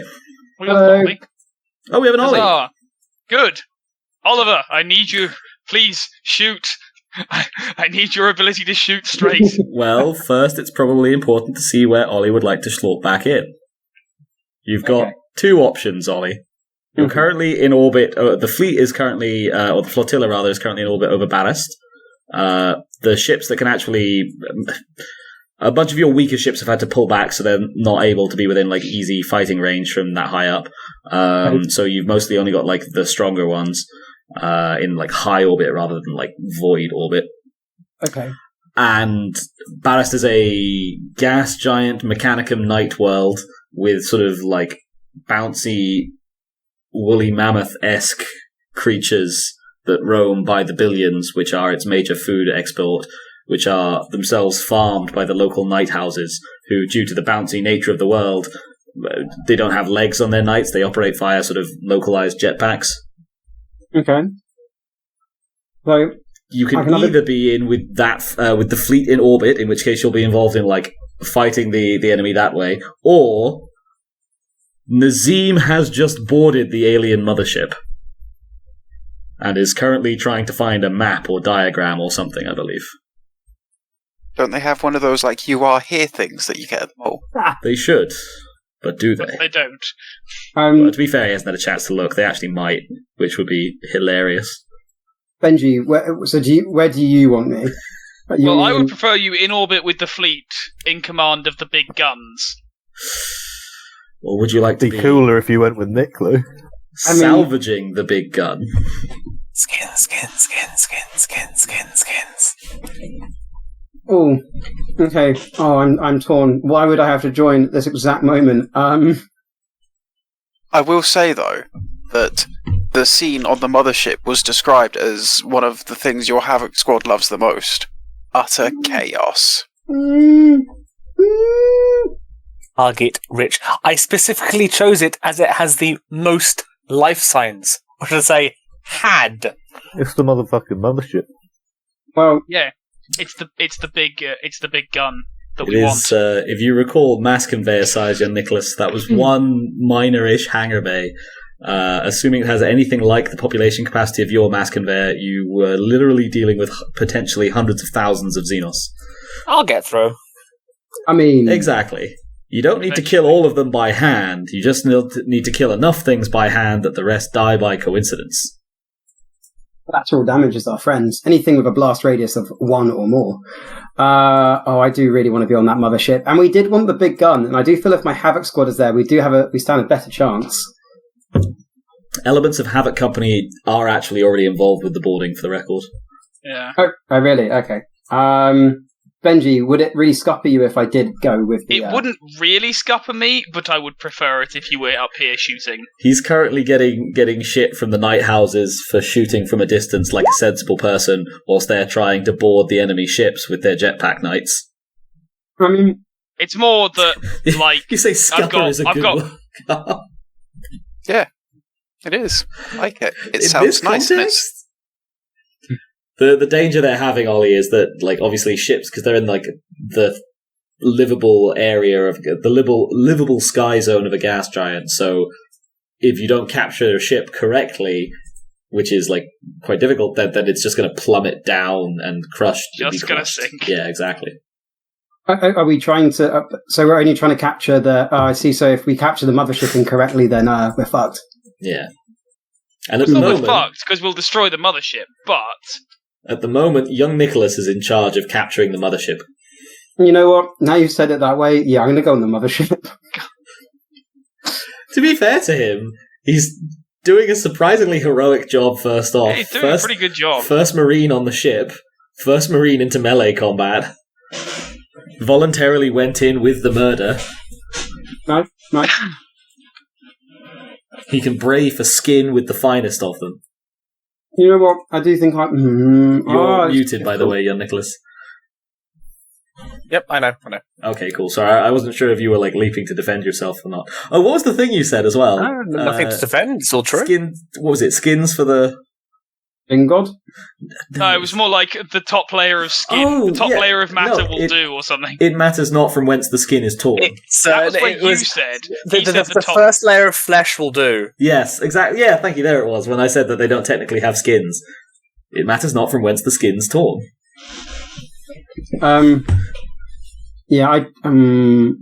Okay, Ollie, you've got to make a decision in the next 5 seconds.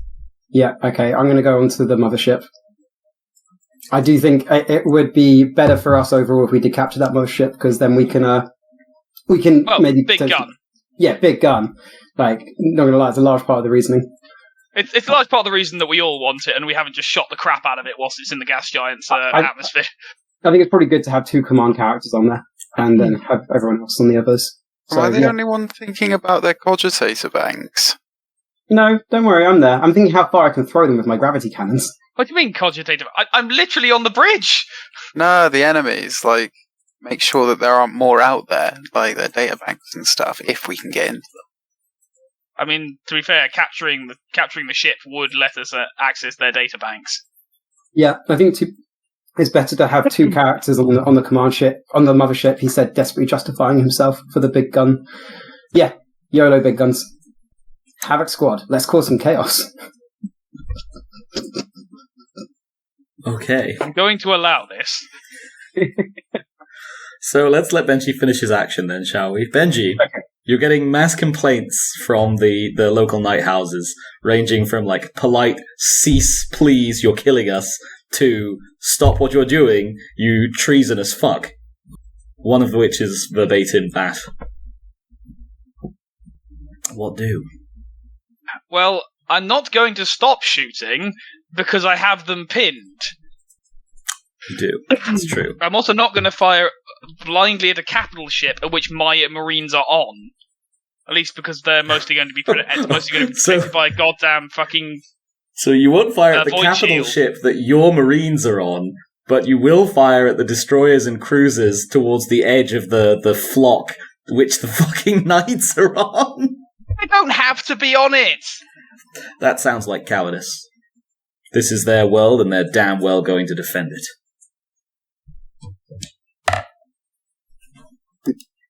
On that subject, right. I will take a ballistic skill check.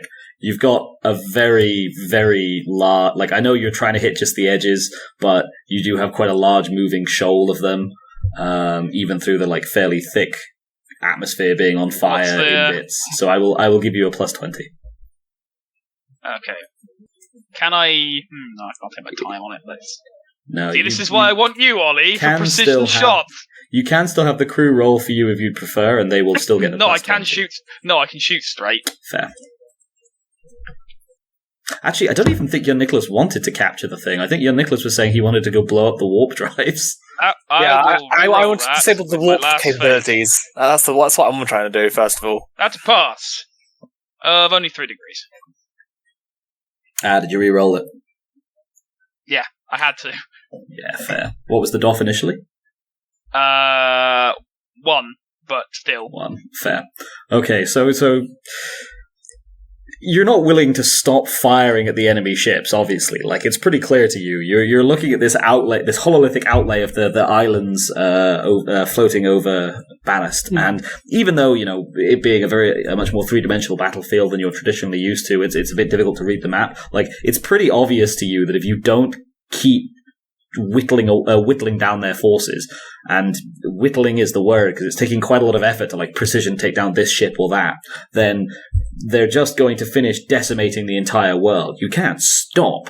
Like every island that's blown up is a noticeable notch in Omnicantus's food chain. Not to mention the fact that anytime they blow up an island with a major city on it, then that's horrendous amounts of technology and life lost forever. I mean, honestly, it's on them if they're building over a gas giant. Well, it's a ridiculously bountiful agri-world. The harvestable fauna population is insane. But that said, now that you're aware that, oh, wait a second, the locals are actually like attempting to counterattack, and from at least a few like damaged or wrecked hulks smaller ones scattered across larger islands that you can scan elsewhere. You can see that they've scored a few kills of their own and at least been like sallying the Xenos force and sallying against the Xenos force, sallying out and harrying the Xenos force successfully enough. You can tell that. Okay, wait a second. This is going to need to be brought in a little bit. And so you're at least able to refocus your firing solutions to try and minimize casualties. To check which ones are the most swarming with knights, or at least swarming with knights from the houses that were most openly rude to you, and then focus fire on those first. Shots still go stray occasionally, and you're still really not going to be having a good time with the Mechanicum after this, until Manabi Virith appears at your shoulder. His massive tentacles instead of a face, writhing in a strange pleasure. Yes, good. Teach the radicals a lesson. This is the sins of heterodoxy made manifest. Honored Magos, I must inquire. Radicals? He points down at Badasts. They are affiliated with Omnicantis, a recalcitrant world. They do not serve the Mechanicum gladly, or as gladly as they should, considering themselves, he snorts, an all too human gesture from such a mechanical fellow, independent. Ah. Well, we cannot have that. To err from Mars, and by extension the Mechanicum's light, is to err from the Omnissire's light. He who is embodied in the Emperor. He nods vigorously. Yes, your Emperor, my Omnisire. And he points down at them. Their master. Indeed. Well, I'm sure that the remnants of them that we shall save will no doubt have to be educated back into the light of the Omnisire. He... At Volkite point, if necessary. He barks out several short bursts of static, something that you've come to know from him as a chuckle. Why save remnants? Let as many burn as you have to. We'll take whatever they have left after. The technology is in poor hands here. We can always use more servitors.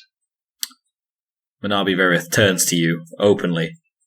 We can always use more knights. Go on. Oh, he's been pretty agreeable for once. Weird how naked greed really motivates him. Strange that. He dips you a low bow. Matsera. And with that implication, leaves the room. I just love the idea of him like commandeering one of the Mechanica ships to like just scoop up knights as they're flying through the void. Just like puts them into the hold on an intercept course. Like, I got one knight, got two knights, got three knights. It's an entertaining image for myself. Meanwhile, Carl, did we actually do a roll for you? No, I don't think so. What was I rolling for? I guess for like beginning to sort the paperwork for who you take and when and where. As your leader on the bridge sort of quietly contemplates allowing the world to die so he can have all its stuff. I can do some paperwork. Thrilling paperwork action. I would like it noted that my tea needs to be refreshed for the ceremonial paperwork tea, right? Your tea-serving servitor. It will be done, my lord. Wonderful. Cool. What'd that be? We'll call it, you know what, we're going to call it Medicae over willpower, just on the basis that you're trying desperately to force your way through immense amounts of rushed and incredibly boring paperwork. As the ship shakes and shudders with the sounds of battle, your team all around you, cracking their knuckles, sipping their tea daintily, Byros out. Byros. Ancient archaeotech from Terra's past. That would be 2 degrees of success. I'm amazed I succeeded that.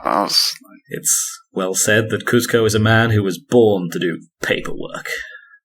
As you rip through sheet after sheet after sheet covering hundreds, then thousands, then tens of thousands of people over the course of hours and hours and hours, ably aided by an increasing legion of administrative servitors and the rest of your Medicae. All of you ready to hop on to more urgent medical duties at a moment's notice, but in the meanwhile, using the downtime for something useful, and also drinking tea. Meanwhile, in a hangar aboard the Xenos mothership, Maccy. Did you take your Volkite this time? You went in a boarding torpedo with other members of Havoc Company.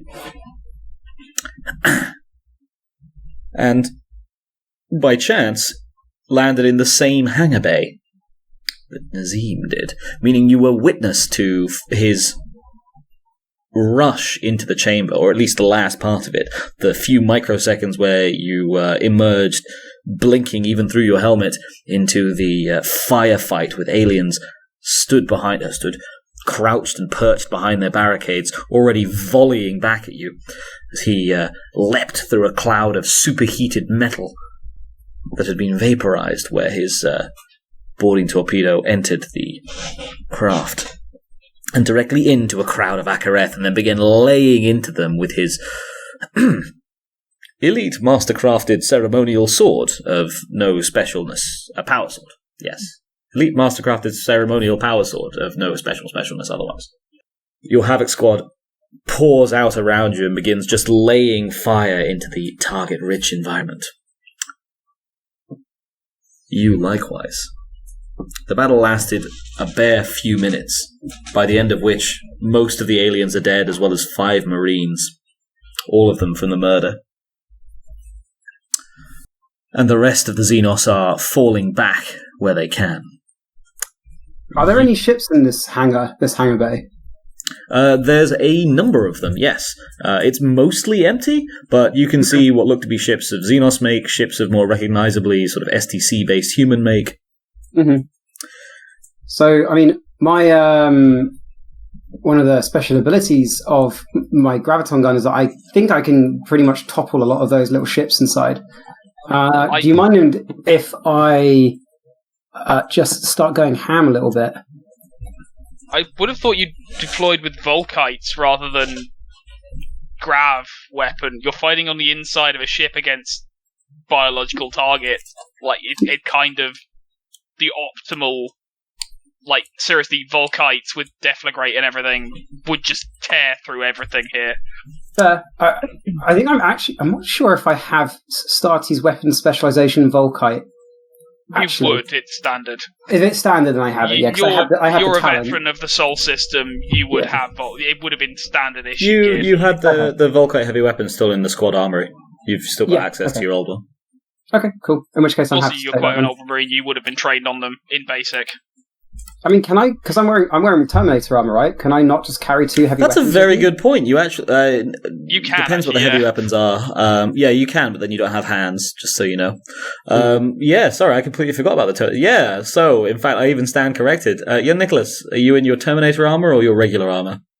Terminator armor. I really would not have given you a flying leap if I'd remembered you were in Terminator armor, but okay. Gabriel Angelos says it can be done. It's not a backflip, at least. It was a forward God damn it. Alright, well. And who needs hands? You got feet, and you got your head. The 5 members who are, of the murder who are dead were just in power armor. There are, however, other Terminator armored troops deploying throughout the ship. As well as power armor troops. My Havoc squad would all be in Termi armor. The one with you, or like all of them? All of them. Actually, will we be able to fire our weapons normally? Do we have the specialization yet for Volkite weaponry and Graviton weaponry? Yes, you would. Or a heavy weapon. Like I say, Volkites are still special issue at this point. No, but he's talking about. Remember, we mentioned this a while ago. Is that the armor has literally only just come out in the last 6 months? So a load of the heavier weapons that aren't made for it haven't been adapted for it yet. And I know for a fact our graviton guns weren't. But would the Volkite be adapted because it was one of the first weapons in the Crusade? Yeah, and it's much more standard issue at this point as well. So I would say the Volkite. You can say that's been adapted. As well, because you get Cavitors, which are basically Volkite shotguns. That's what he's got. No, he's got an incinerator. That's a flame. The incinerator is the beam gun. Bad. The Cavitor is a shotgun blast. Sorry, I know I'm derailing a little bit here, but I just want to clarify. Yeah, no, it's a valid point to bring up. So your what's it called? You could otherwise have a regular hand, or you can put a power fist or something on its traditional chain fist. Even for boarding actions is pretty common. Yeah. Oh, okay. Well, I'm happy to have that, and cool. What do? Wait, you don't say what do, I say what do. You son of a bitch. Yeah, I mean that's what I'm asking you to. In fact, okay. So you've got 10 Terminator armored Havocs, armed with variations on Volkite weaponry and heavy bolters. And most of them with chain fists as well, versus a shit ton with 40 plus members of the Murder, plus young Nicholas in his Terminator armor, and other assault groups throughout the rest of the ship. I turn to what's Nick now? Brother Captain, Brother Lieutenant, Librarian. It would be Brother Librarian, but yeah, he's a librarian, ship psychiatrist. Okay. Okay, I turn to shit. Nick, what's the name of your character again, real quick? Nazeem, that's him. Thank you. I turn to Nazeem. Would you like us to go clear the way for you, or would you mop up the stragglers, or would you like to clear the way for us and we mop up the stragglers? I somewhat feel us going first and leaving stragglers for you maybe slightly better for the bloodlust I see that is already coursing through the majority of your veins. I don't feel like we should let them go too crazy. From the corpse I've just pummeled into the ground. Then I turn around, red gleam in my eye, as if, you want to lead? Fuck off! Librarian, language. We are space marines, not the common ilk. As the expression goes, the Murder leads the way.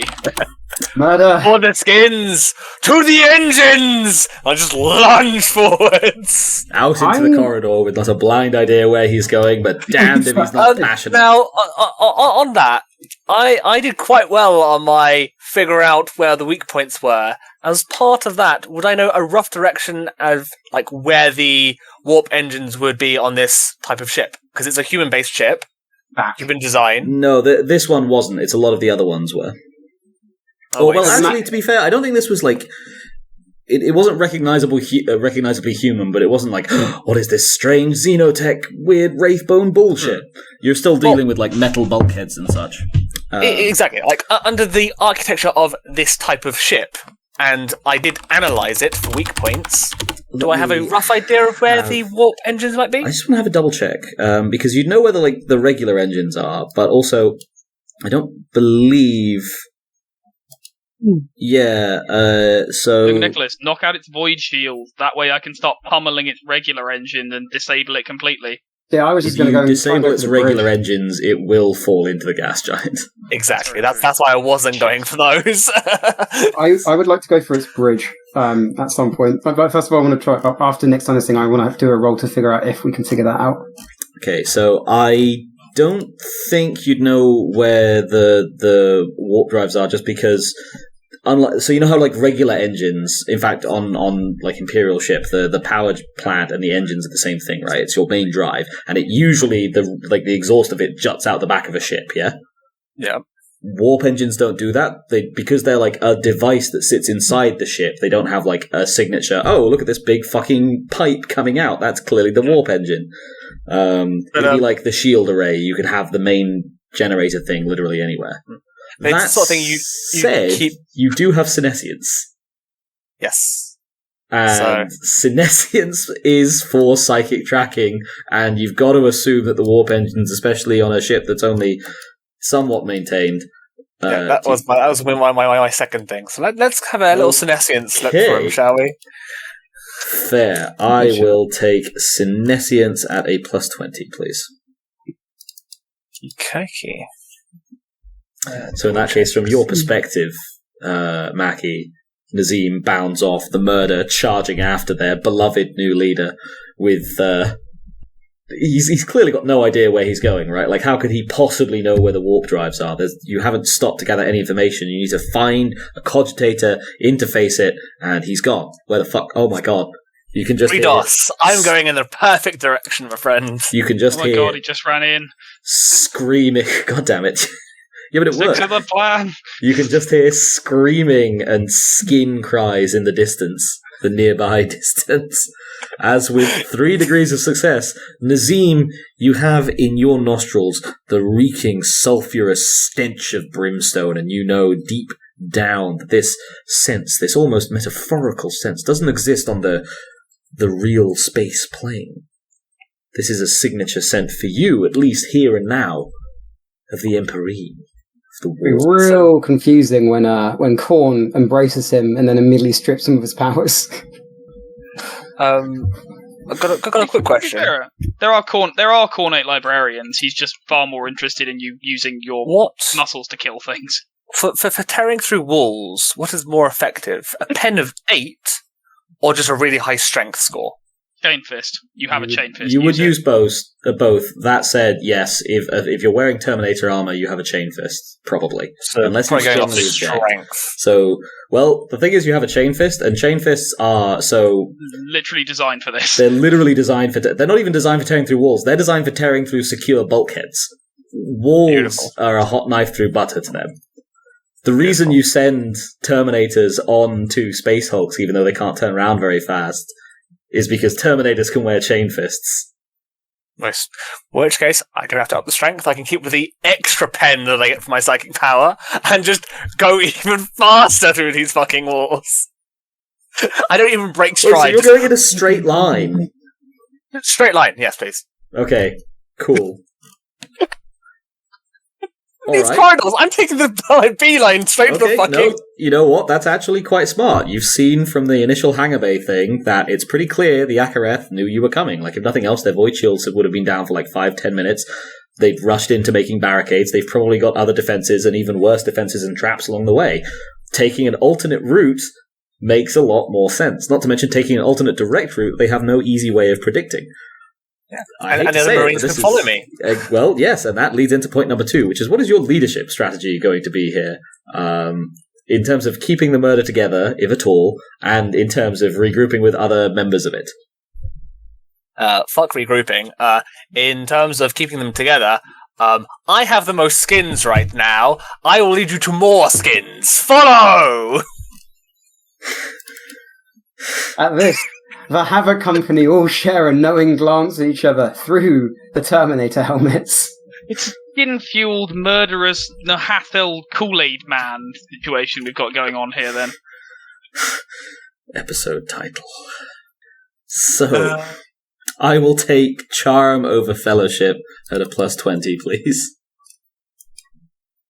No, command works, I guess. Command, nice. Don't get a 1. I can't get off of willpower, can I? No, this is definitely not willpower. Fair enough. If you get... That's still a success. You said +20, right? I did. That's going to be 3 success? I really shouldn't have put you back in the Cloud District, honestly. It's clearly the source of your power. Like, nothing. Oh, gas! Wreck! Gas giant? I draw my power from gas giants. Venus isn't a gas giant. And also indiscriminate murder, apparently. Also that. Have you ever heard the song Indiscriminate Murder is Counterproductive? That really doesn't apply to Nazeem, does it? It doesn't apply to me. To be fair, once you murder enough people, it loops round from being counterproductive to being productive, in a sense. Yeah. I've done the Gandhi of... Fucking Where's this It's been a while since I thought of them. So, what was your DOS there, Nicholas? 3 DOS. Okay. Because plus 20 means I was running around 57. Yeah, 3 dots. Same question at Maccy. Now, you're not going to have an issue keeping your current Havoc squad with you, but there are other teams from Havoc Company scattered throughout the ship. Well, Supreme Havoc Chaos Commander Maccy is on the ship, and I'm going to order them to start figuring out if they can find a way to the bridge. Yeah, it's the weirdest thing. One day Wesleyan just vetoed you calling yourself Chaos Commander, so you've been reduced down to Supreme Havoc. You don't know why, the custodians are weird. Sorry, I just had to nip that one in the bud real quick. Could you repeat that for me, please? So I'm going to order Vox out across the... Are we encrypted?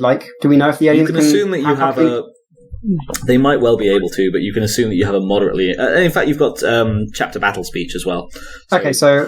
Yeah. Your Vox is probably going to be a little bit difficult through... It's a lot of ship to cover, but you can still broadcast. It sounds like we maybe have enough groups spread around that the message should be able to get through to everyone. I want to beam out to as many of the Havoc squad that figure out where the bridge is, and we shall group there, and we shall attack from every direction at once onto the bridge if we figure out where it is.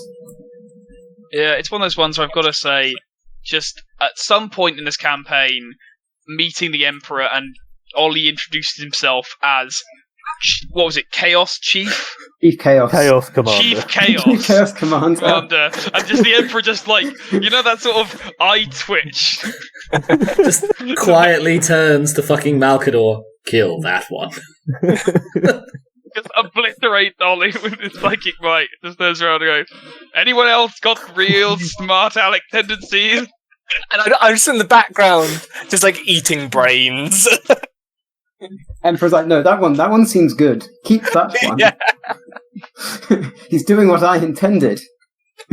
I mean, he did give you all the brain-eating thing. Yeah. Yeah, exactly. So what do you want me to roll for this? I will take command at a -10, please. Cool. I only... So, the fellowship 30 or under. I do not make it. I have rolled really badly pretty much most of this campaign. You have. It's not your fault. Benji and young Nicholas got all the good rolls earlier in the session, One so good all roll! the luck is gone. So I think I'm on... I can't remember if I'm on 1 or 2 fate points. I got 1 mark down here, but I don't know if I bumped up from last time. I think I'm on 2. I must be. You haven't had any rolls this session, have you? Yeah. So you must be on 1. Must be on 2, rather. So I'm going to spend a 8 point and re-roll that. Nice. That's 100! Oh, no. I can't believe you fated into 100. Oh, I don't even know what I want to do with it. It's like Christmas has come in July. God, my entire Havoc squad's going to die. Everyone's just going to be what? Leap out the ship? If you say so. Into the gas giant? It's not as deep as it looks. The floor's just down there. It's basically paddling. It's basically paddling depth. Do they succumb to the skin fury and join the murder? I have an idea about this that doesn't involve them all dying horribly. I would be open to hearing it. In fact, you know what? If anyone else has a cool pitch for what we could do with Ollie's hundo, I'm struck by indecision. Obviously, you are the chief of the Havoc squads, all of them. He is, yes. I'm going to say that because you weren't on the flotilla for a longest period of time, you were in seclusion and your underling, Captain Dakar, was in command.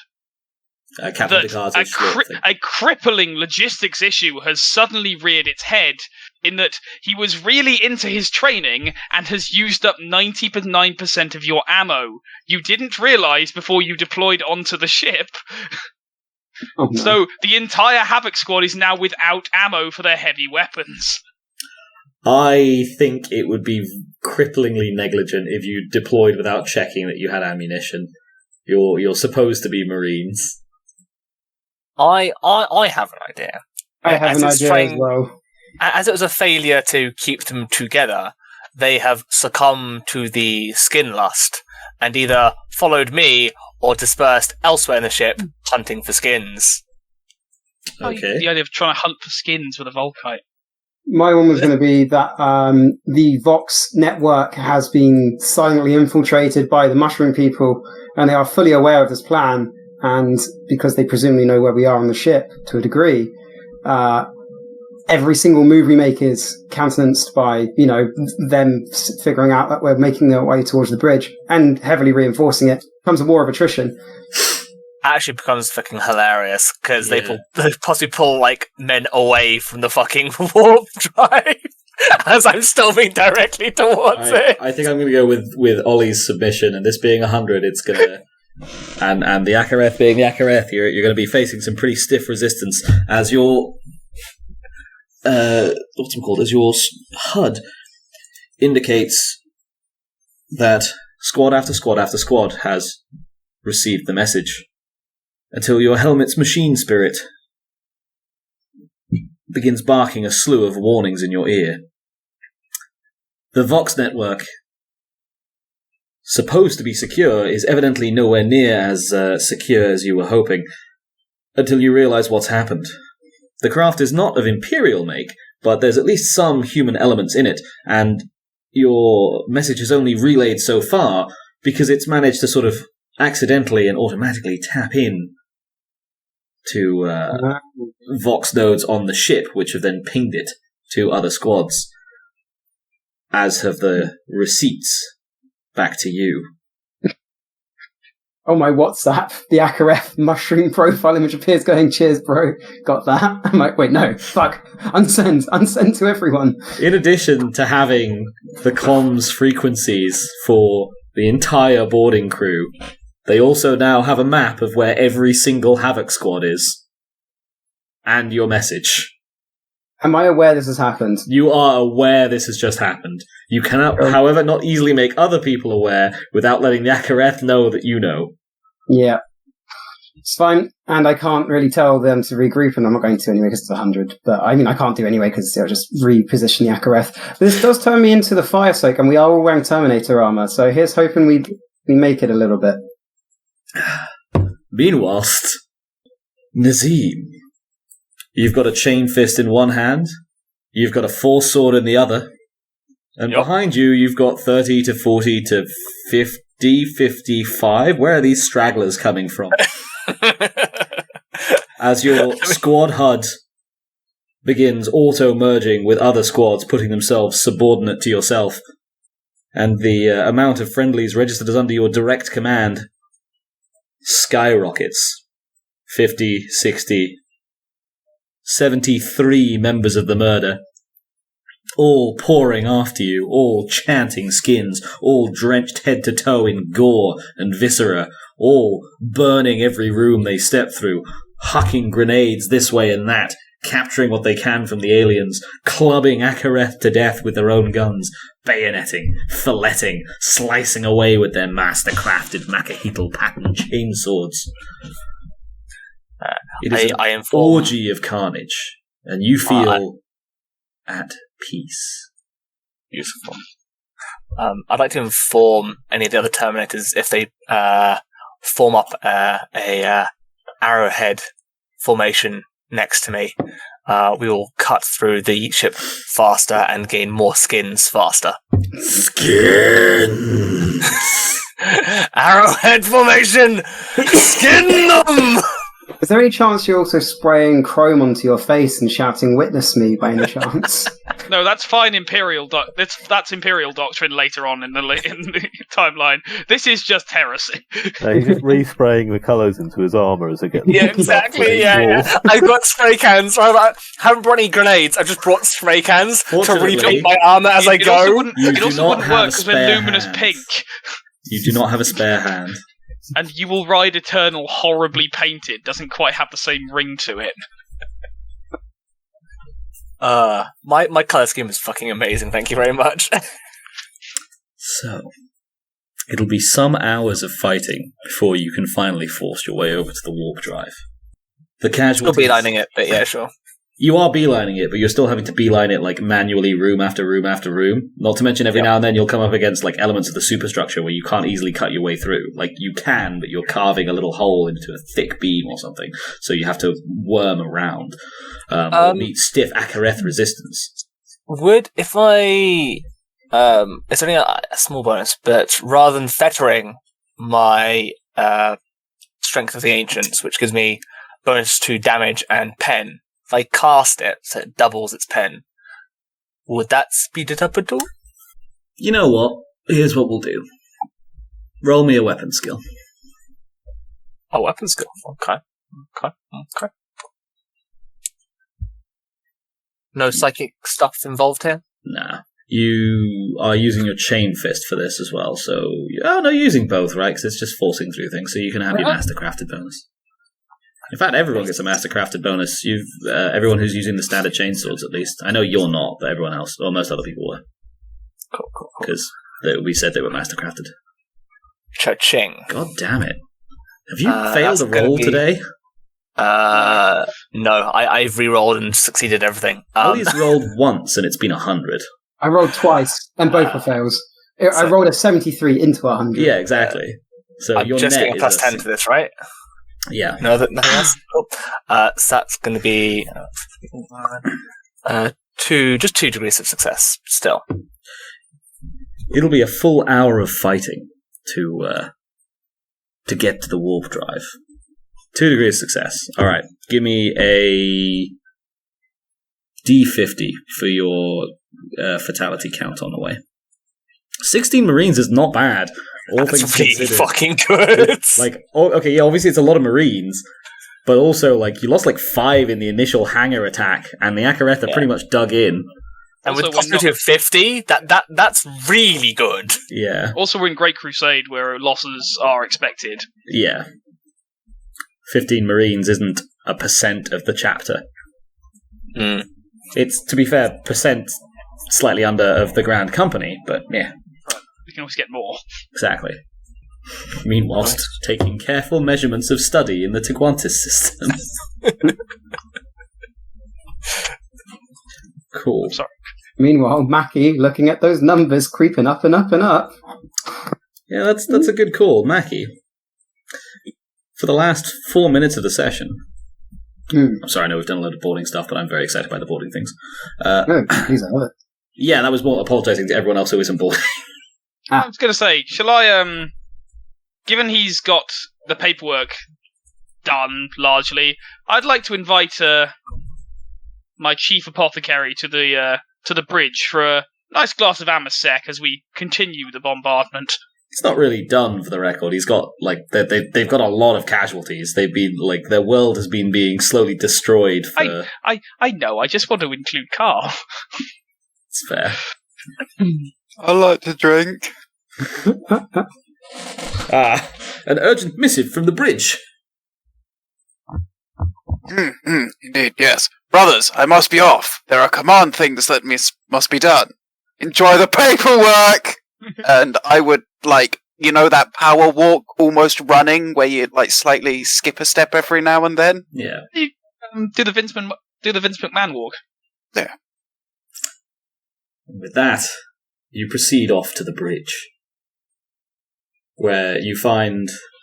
I suppose, actually, Coayah, are you still having a moral quandary over what to do with Barrist? No. You decided to let them die? I've decided that then saving them is not my top priority. Obtaining knight suits and the allegiance of the greater mechanicum is my priority. Like the idea of us fighting. In that case, are you definitely going to keep bombarding in support? Yeah. Okay. It feels like one of those situations where Ewan really wants to say, "Are you sure?" but doesn't want to say, "Are you sure?" Well, it depends on how much murder he wants to do later, because Barrast is sure as hell not going to give up any knight suits if there's anyone left alive to even slightly resist. But at the same time, what state are they going to be in to resist? Probably quite a fierce one, but, still. Oh, yes, but they weren't promising me knight suits. Minavi Virith was promising me knight suits. Which role do you want me to do for the last 4 minutes, was it, Ewan? I was going to ask you to do a...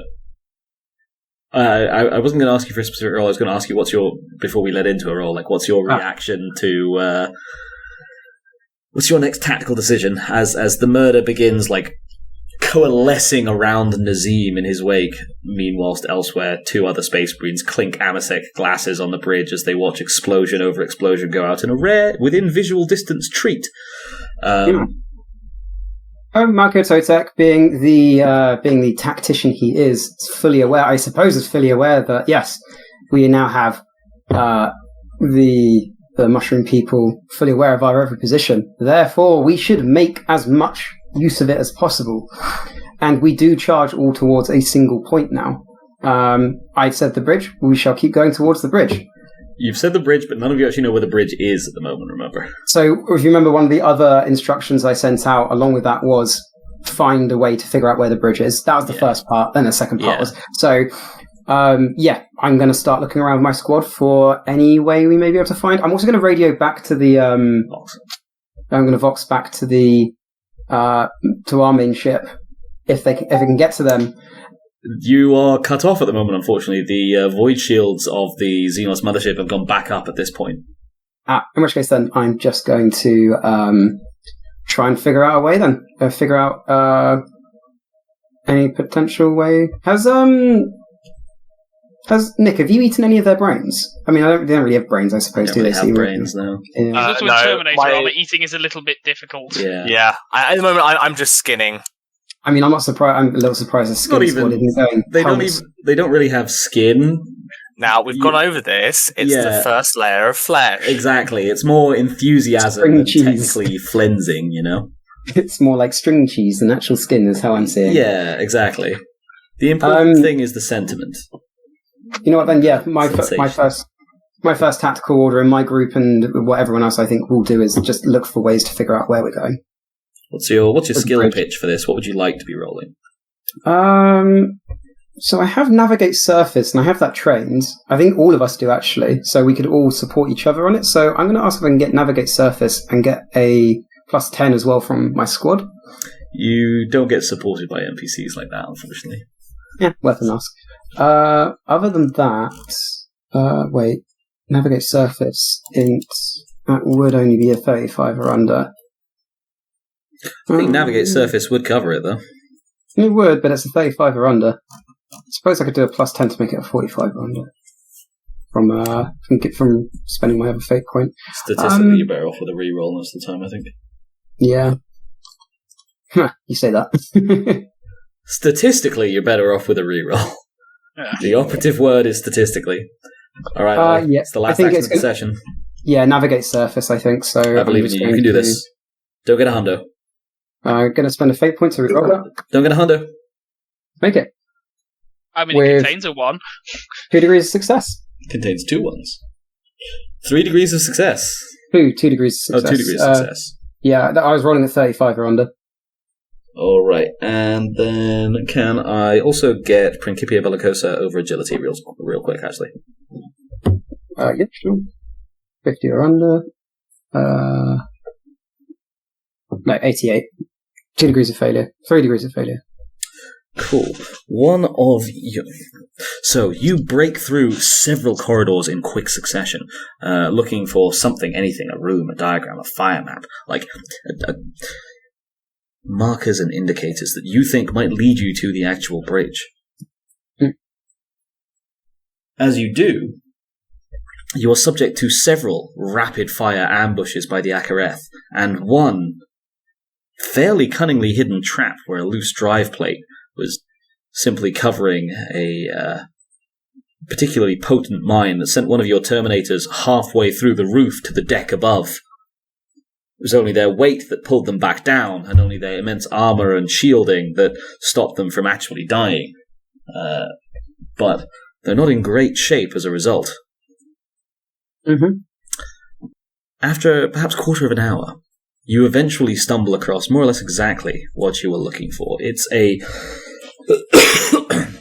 rusted ancient plate off of which the colour has flaked, but onto which there's still embossed lines indicating the old human-esque superstructure of the ship. You can't make out any script on the thing, but there does seem to be a key. And on the key, though the symbology is antiquated, at least some of them you recognize as familiar symbols. Alternate takes on what might constitute a bridge or a minor armory, that type of thing. You can't make out anything. You can't make out everything, but you can see what you think is likely the bridge, tucked away in the very center of the vessel, furthest from harm. Cool. And that feels like a good spot to end it.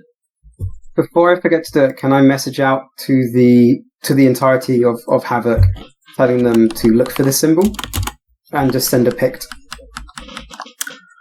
Do you want to let's set a reminder for it, because otherwise I'll forget it as well. Oh, okay. Okay, I'll just set the reminder for that now. Thank you.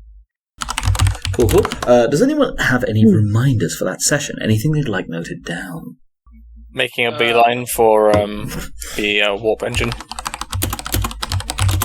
Me and Carl are currently directing the battle from the bridge. I'm holding a Blackstone club. Potential medevacs coming. Yes. Sure. Hang on. Oh, we're siding with Manabi Virith over the local AdMac.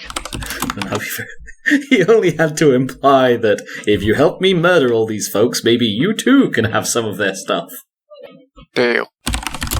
Sorry, are you somehow suggesting that jetpack night suits wouldn't be something we're going to want? You would need legs for them. Yeah, they wouldn't work in most other thingies. But you know what they would work in? Void combat. Void where combat, you could equip them with giant chain fists and just boost them onto the side of enemy ships to rip them apart. You'd need a night core, but I guess that's obtainable. You suggest like I can't get these kind of things. Now you're thinking with jetpack knights. Also, we're a primarily void-based warfare specialist, considering our Lyman's ear. Not wrong. Why would we not want the jetpack knights to rip enemy ships apart? We've got the Terminator. Sorry, I'm currently overseeing a grand company, a good proportion of which is called the Murder. I think ethics left the fucking station a long time ago. I mean, you're proposing to murder a lot more people than the Murder usually does. I'm not going to murder them, I'm just not going to save them as efficiently as I could do. I see, so you're going to let them die enough that you can kill the rest and take their stuff. Yes. Okay, so you're going to have a lot more people die who you could have saved. I'm not going to outwardly try and kill them, or I just, like, fail to try and save them. Like, the Murder only kills for fun, you're just killing for greed. That's not For better. You see how that's shame, not Benji. better, right? You're a monster, Benji. Yeah, Benji. Why can't you just take some skins like a normal person? Any other reminders? Take some skins. Alright, take some skins. Cool. Feedback. Anything you liked, anything you disliked, anything you'd like to see more of or less of next time? Skins. There were loads of skins. Yeah, more skins. It. We liked it. We want more of skins, please. I think it's actually getting to fight is. I think Young Nicholas particularly has a lot more fun this session. Carl, maybe Possibly, not so much yeah. because he didn't have much to do, but I mean, to be fair, I will be completely honest that I saw those incredible rolls at the start and put myself in a position where I didn't have to roll. It's a wise idea. I did feel bad for Cread, but I didn't know how to involve you with Ballast in time. I don't mind. Don't worry, I got my Creed. science You stuff shall- out of the way. you shall have the honour of first assault on the enemy homeworld. Possibly piloting a jump pack night suit. I'm going to be secretly playing with Blackstone for years. Just snorting it in the corner. Lost the battle, won the war. Ah, yes, slowly erasing your own soul, snort by snort. That way the soul can't be heard by anyone else. Nulls to the left of me, Psychers to the right. Here I am, praying someone doesn't discover this shit. It's fine. Usually they just, blame whoever's in charge and move on. And, voting's happening at the end of the Chronicle. We've got 2 people formally recused. So, we'll see. We'll see who's in the Grand Captain position next time. Yes, but if I capture them jump pack knight suits, which they can use to take the fight and take the skins of ships. Because remember, the skin is just the topmost layer. I do wonder how Tissue. these Of knights. tissue. It doesn't work until you start fighting Tyranids. What were you going to say, Ollie? I do wonder how effective those knight suits are going to be on a non-gas giant world. Well, again, we wouldn't use them for. Yeah, he was saying world you'd use them in operation. void-based combat, which is probably somewhat valid. You drive along and broadside an enemy ship, but you'd also launch a whole shitload of jump pack knight suits onto the side of it to rip their way in. I love how the entire technology base of our chapter is figuring out how to fling larger and larger mech suits. We have one overwhelming constant in our fucking Legion, and that is yeet is the best way. I don't disagree. It's just what if we mount Titan arms on our ships? So this is sounding more like an anime. Like, We mount Titan arms with Titan flamers to the sides of our ships. It's just like one day we're going to have to legitimately say the line, like, man the torpedoes, but we mean it literally, as in, you are the torpedo. Yeah, we did that earlier to board the ship you're on. Those are boarding torpedoes. Those aren't weird. It's going to be load up the not Gundams. Yeah. It's the fact that you do become the torpedo is the thing. Sure, but there's 12 Space Marines in a standard boarding tornado or something like that. You are literally becoming the tornado. We did try that, or at least I think someone wanted to try that a couple of games ago.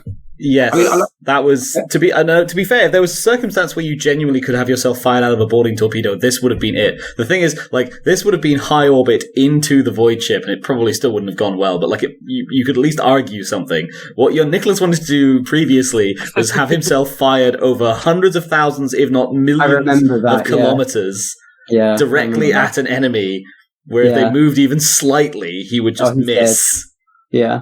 He's going to be someone's bad day in a couple of million years, maybe. Yeah. Actually, anywho, tangent. Cool. Yeah. Did Barrist feel too crowded or not? Like, I realized that I added Gorgon at the start, and that was a fun, slightly wacky world, and then a lot of the worlds since, other than zombie agri world, have been moderately standard. So I wanted to have something that was a little bit more unusual, but I wasn't sure if like jetpack knights farm woolly mammoths en masse for the AdMech in Sky Islandville was too much profile or not. I don't think it was too much. I think it was fine. No, I'm just going to say that I quite like the use of Avatar Sky Bison as the main source of food. Yes. Die, Upper, die. No! I have something for reminders, actually, before I forget, as it didn't get done, or because I didn't do it. Requisition Psychers, or Psyker from, was it Kravask? No, it was Gazva. Oh, the astropath. Kravask is the penal colony for the Zagrani sector, which, if you'll recall, you're only really interested in at all because you think the warp storms might be expanding, and Kravask is surrounded on 3 sides by a warp storm. It exists in a little cul-de-sac, so if shit collapses, it's going to get really... Even by the standards of getting eaten by a warp storm, it's going to get really eaten by a warp storm. Cool. Yeah, I wanted to make sure that's still there, so I don't forget. Especially in the maelstrom of combat, I'm likely to forget. That is very fair. Any other feedback? Nope. Questions? Anything anyone was narratively unsure of in that session? Is everyone following the plot? Yes. Pretty much. What session number is this? Of 10? This was number 21. Oh, of 10. 21 of 10. We're a little over schedule, you see. Well. Let me have a look. What was the last campaign ending? 1, 2, 3, 4, 5, 6. This is number 7. Okay, excellent. And how many words we've lost so far? 1, 2, 3, 4, 5. 1, technically. Yeah, you're not counting Gary's World, Tiguantis, Volant, or Bountiful. Arguably, if you pissed off the Custodes or like enough other factions, they might count against you. But at the moment, they're technically it wasn't your fault. Oh, I may have set the par a bit high. Also, Suddenly, our out of mission was nowhere. our mission was to stabilize the sector, so I See, don't what see the- how Gary's world suddenly being reclaimed by technically the wrong people is really our problem. See what's going to happen. Gary's world Gary's world still counts as dead. Basically, it's not your problem, but it's also not your fault. Also, Gary's World is now owned by a rogue trader. Wow. So, technically... I stand by the previous statement. Gary's World still counts as dead. I see. What I can see now is we get to session 9. We just about destroy the mothership after taking the big gun off it, and suddenly 4 of the same mothership tied together come out of the warp with a massive fleet behind them on the other side of the map. That's going to happen, and I'm Then fine we with bug that. out and declare this not our problem. Send in the reserves. You are Send the in- reserves. Send in all the Space Marines. Did you are all the Space Marines? Send in the Iron Warriors. I can't be bothered to do this vlogging. You're gonna bug out again. Oh no, we're going to be known as the bug out. Actually, that's chapter. unfair. You didn't bug out previously, but you'd bug out the first time. It would be an unforgivable stain, The which not would our presumably problem not chapter. do you well in the midterms. It's the not our problem chapter. That's what we are. Wait, we've got to take midterms? No, you don't have to take midterms.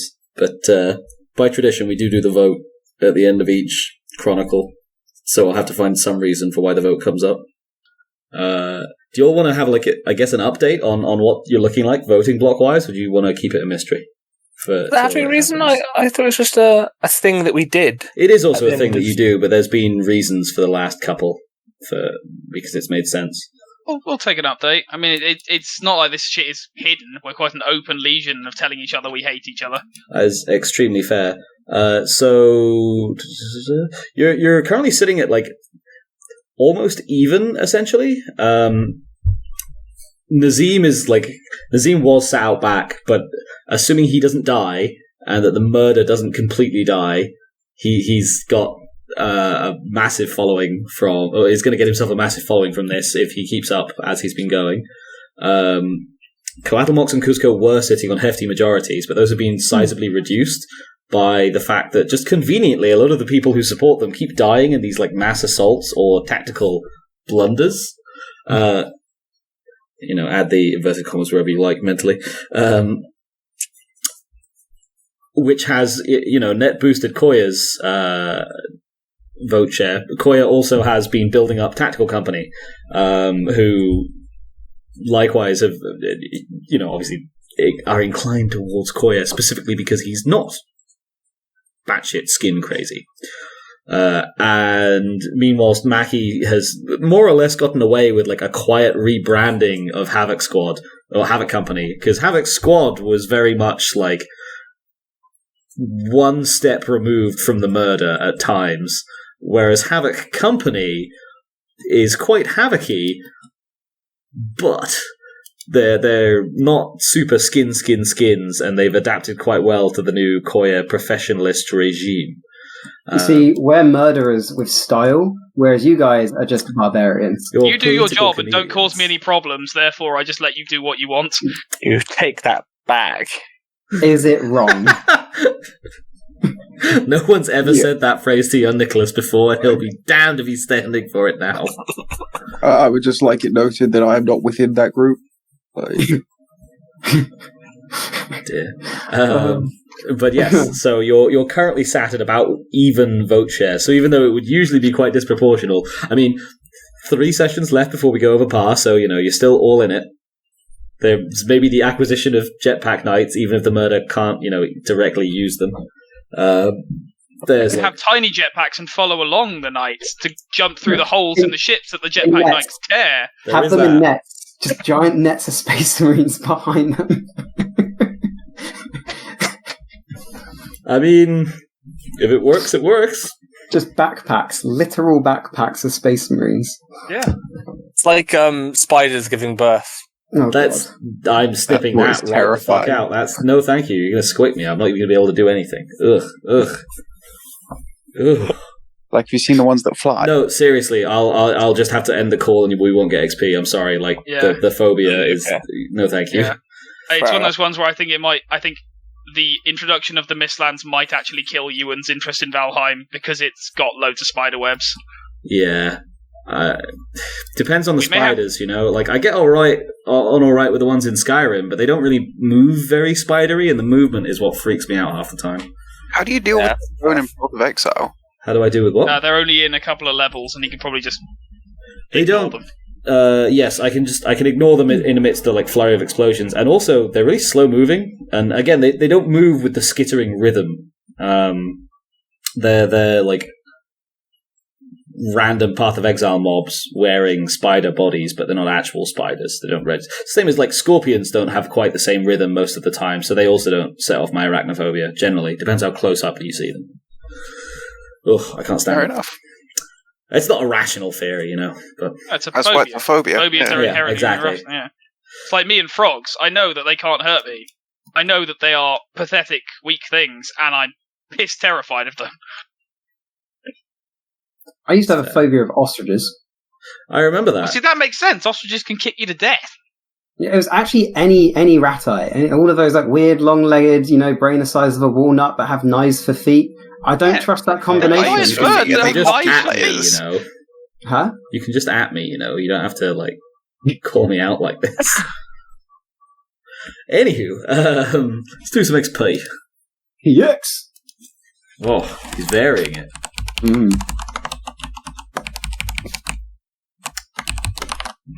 Cool. Plot progression. Does anyone who isn't young Nicholas think you made any significant plot progression in this session?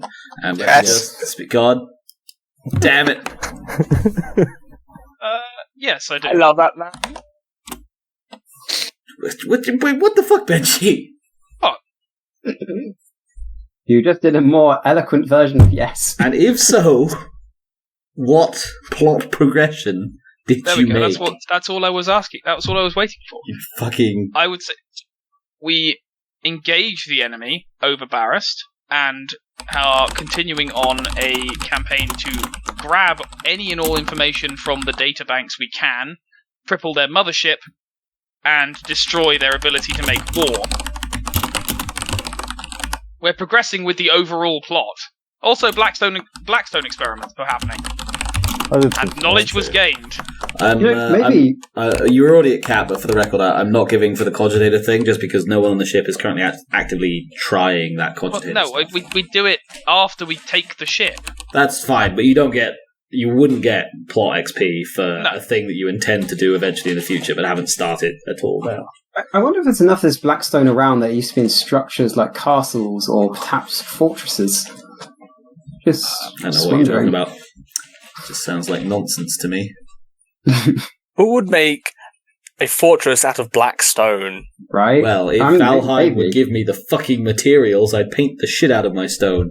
I'd make entire Mario to anywho. Character development. Does anyone feel like they developed their character this session? And if so, how? Yes. I feel like Nick became skinnier. It took me a genuine second to... yeah, alright, okay, so the Nazeem rebrand. Skin! He's literally, in some ways, he's very literally rebranding. Nazeem accepts a transfer request from Zinch to Korn. He has been itching for a fight recently, and he's finally got one, and he's not letting it slip him by. There's to my mind, only one known big boy cornate librarian in the canon. But For now. it's Sindri Mir. And Nemeroth as well. No, was he? Yeah, he's a sorcerer. Alright, well, fuck that guy. Regardless. But Sindri Mir, and Sindri Mir is hands down the sexiest voice in all of anything that has ever been put to VA in 40k. What I'm hearing here is you don't like Nick's voice as much as you like this person's. No, I'm just saying, lofty goals. Or maybe this is Sindri's backstory. That would be terrifying. Cool. I think the Terminators who are following me are developing their bloodlust. No. Any other character development? It's part character, part, thematic sort of deal, like the whole Medicaid Tea Party thing. Because, I seriously want to, make that a thing. I like the like subculture that the Medicae have, because we don't really have one for, the Tech Marines. They're all just part of this wider, I was going to say Warrior Lodge, but I guess Technomatic Lodge. Technomatic Lodge is actually a really cool term. I like that. That's like a band name. Yeah, so you've got the Technomatic Lodge, you've got like the Murder Tactical Company and Havoc Company, where they're all like personally based or inspired by something. And then you've got young Nicholas all alone as the ship's psychiatrist. I've got a few other librarians with him, haven't I? Or I don't think you have scribes. You've got scribes. I don't think you have like other librarians yet, or not librarians. Sorry, I was searching though. But yeah. I've just realised the more power we give Nick in his characters, the more cannibalistic he gets. Usually, yeah, like that's a running theme. It doesn't run when they have their legs eaten off, but same concept. But then the what's it called? The apothecaries have this like. I really like the fact that they have 2 legal ways to kill people with impunity, and hold tea parties or tea ceremonies. That's, I don't know. There's a very distinct aesthetic there that I struggle to describe, but I like it. Well, there's just something about it. Yeah. He's just Judge Dredd with a medical degree. Yeah. No, because Judge Dredd is kind of like gleefully into enforcing the law in a lot of incarnations. I don't know. Anywho, excellence of roleplay. Does anyone feel like anyone else roleplayed well? And if so, how? Al's tea party was beautiful. Was there much roleplay in that? I think there was some. I feel like it was brought up a bit, but I don't know if because you didn't really have anyone to speak to there other than the NPCs. Yeah, it was more like, I say, setting the scene. Yeah. It's true. But I think role-playing still counts as, it's not just what you say, it's what you should do, right? I guess that's fair. The tea party setting the scene. Anything else? Benji's, what was it? Not actually negotiations, but realization with what's the fucking Ominavi Durith. Yeah, exactly. That little interaction of so greed fuels you.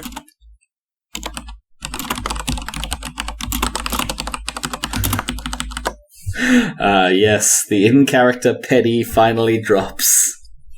Anything else? I thought Coatlmox's how do I put this?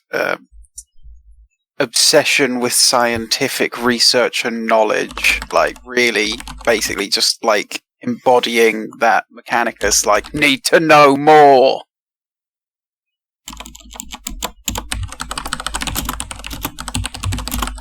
Fair. Cool. I make that out to be. Oh, damn it, contacts. 180 experience points for session number 21. Which brings us on to everyone's favourite part of the session. It's the highlights. Sorry, did you say that was 180? Yes. Yes, definitely 180. Now. Young Nicholas, do you have any highlights for that session? Yes, I'm not asking you. If you want to leave it there at this point, that's on you. Skin of the skins. Skin of the skins? Skin for skins. Ashes to ashes, it's dust to dust, skins to skins. It implies that when skins decay, they become more skins. Sorry, no. Anything else for Nicholas?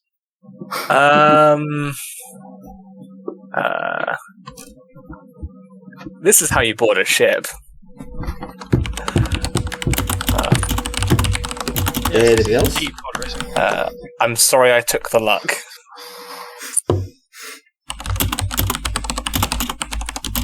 You really did drain it from basically everyone else. Really did. Sorry, guys. Think that was about it. Fair. Benji, do you have any highlights for that session? Skin is just the top layer. God, what was it? It's the exact quote was skin is just the topmost layer of something. Tissue. Skin is only the topmost layer of flesh, I think, or tissue or something. She said tissue because it was fungoids. Tissue. Yeah, I think Benji's thing is correct. Because flesh, that is about as incorrect as it can be, really.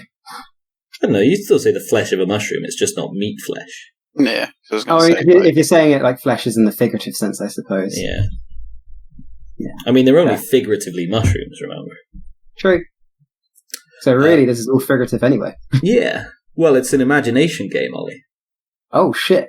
Yeah. But words can still have literal meaning, damn it. Whoa. Yeah, but they don't.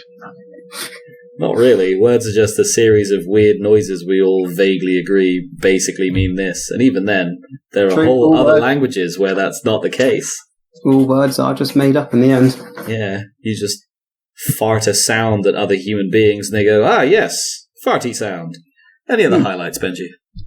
Nazeem graduates from being ship nerd. Long enough that everyone's forgotten that he spent quite a while trying to rein in the murder. He tried and he failed. I feel like Can't beat him, join him. Yeah. He's either going to be your Primarch's favourite son or least favourite son. There's no in between. I killed the most. Any other highlights, Benji? Amasec party on the bridge. We're helping. Moral support. Anything else? Reroll to a hundo. Reroll to a hundo is so cruel. Yeah, it was going to happen at some point. I don't know if I've ever re-rolled to a hundo before. Beautiful. I'm fairly rarely dumbstruck for hundos. I've usually got a lot of ideas, but like then and there's so many things I can do. I mean, that's literally the Emps is sat somewhere and he just turns to look into the void. He's, no! Cease. Desist. Stop, you nerd.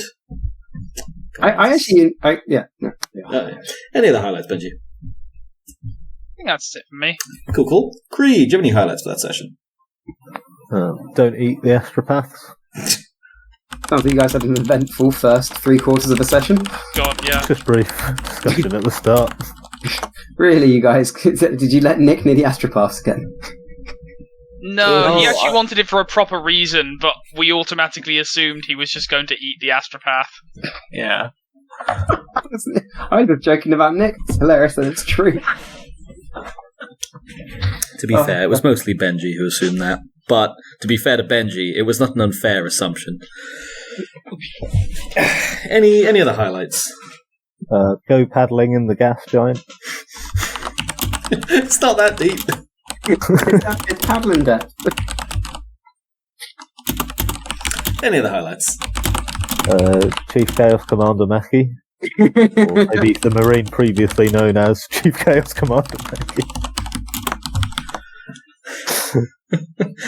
Yeah, that one went on for a while. I don't know why Wesleyan got so het up Chaos over it. quieted his throat. As is appropriate. Any other highlights? Creed. Get the ceremonial paperwork to you. Any other highlights? Skin-craving KoolAid, man. What was that, sorry? Skin-craving KoolAid, man. God damn it, yes. That's an exact quote, Ollie.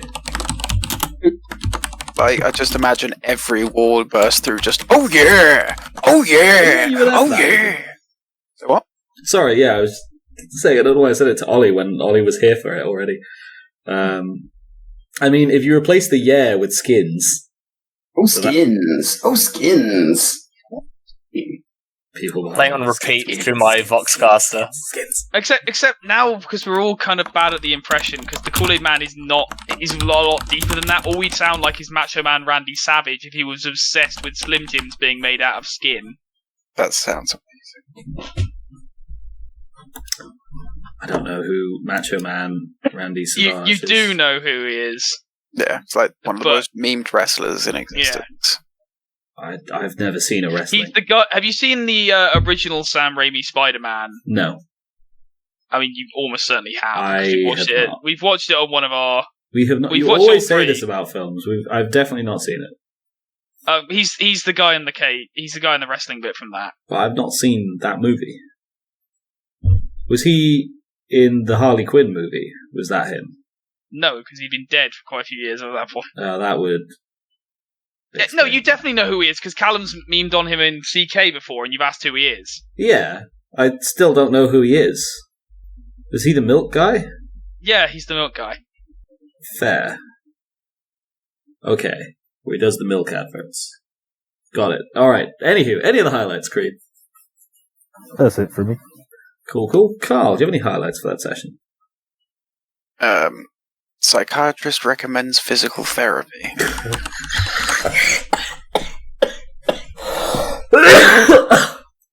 Sorry, that Join us on our medical That's retreat. actually Vigorous beautiful. exercise. immediately.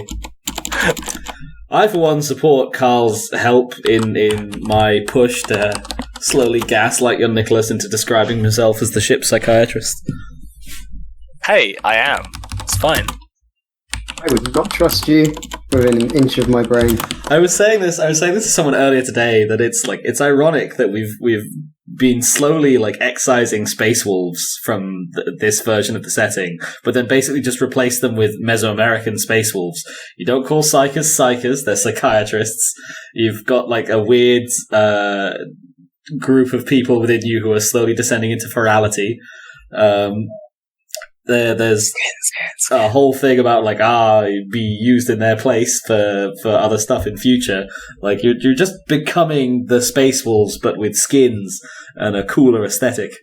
And Yeah, less but we're also not wolf-fetishy. hypocritical dickheads about the psycho stuff. We know it's wrong. I don't know. Young Nicholas defines your psychery stuff at the moment, and he's kept it secret and used it. Yeah, that's specifically, he's keeping it secret and not telling anyone about it because he knows he'd get fucking executed if he did. As opposed to, we're not psychers, we are using the world spirit of Fenris. Totally honest. For a second, I thought you were going to say the world spirit of friendship.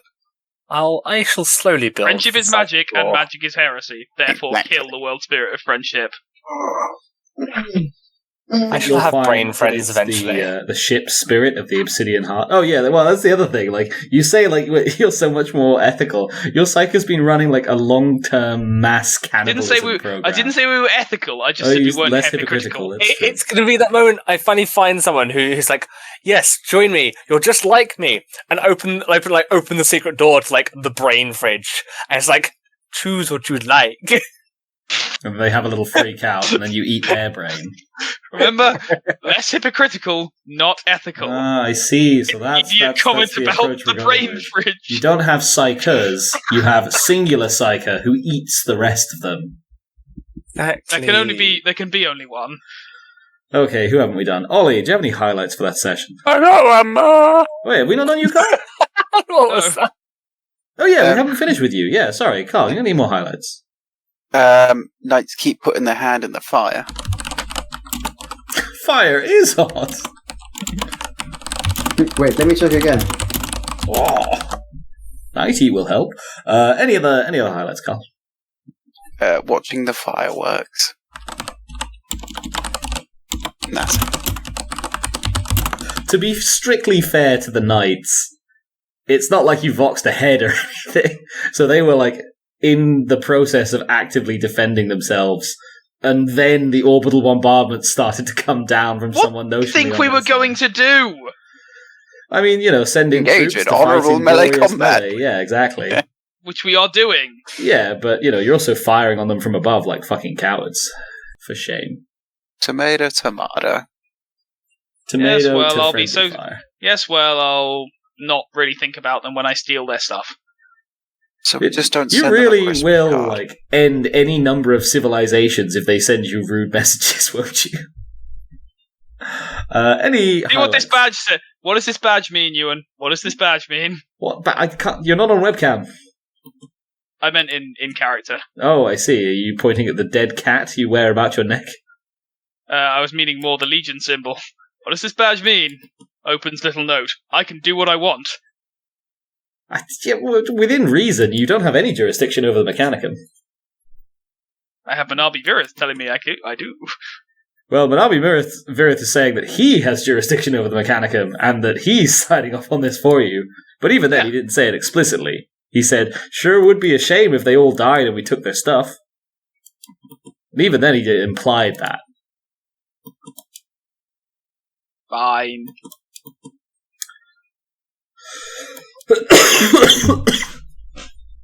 Dear.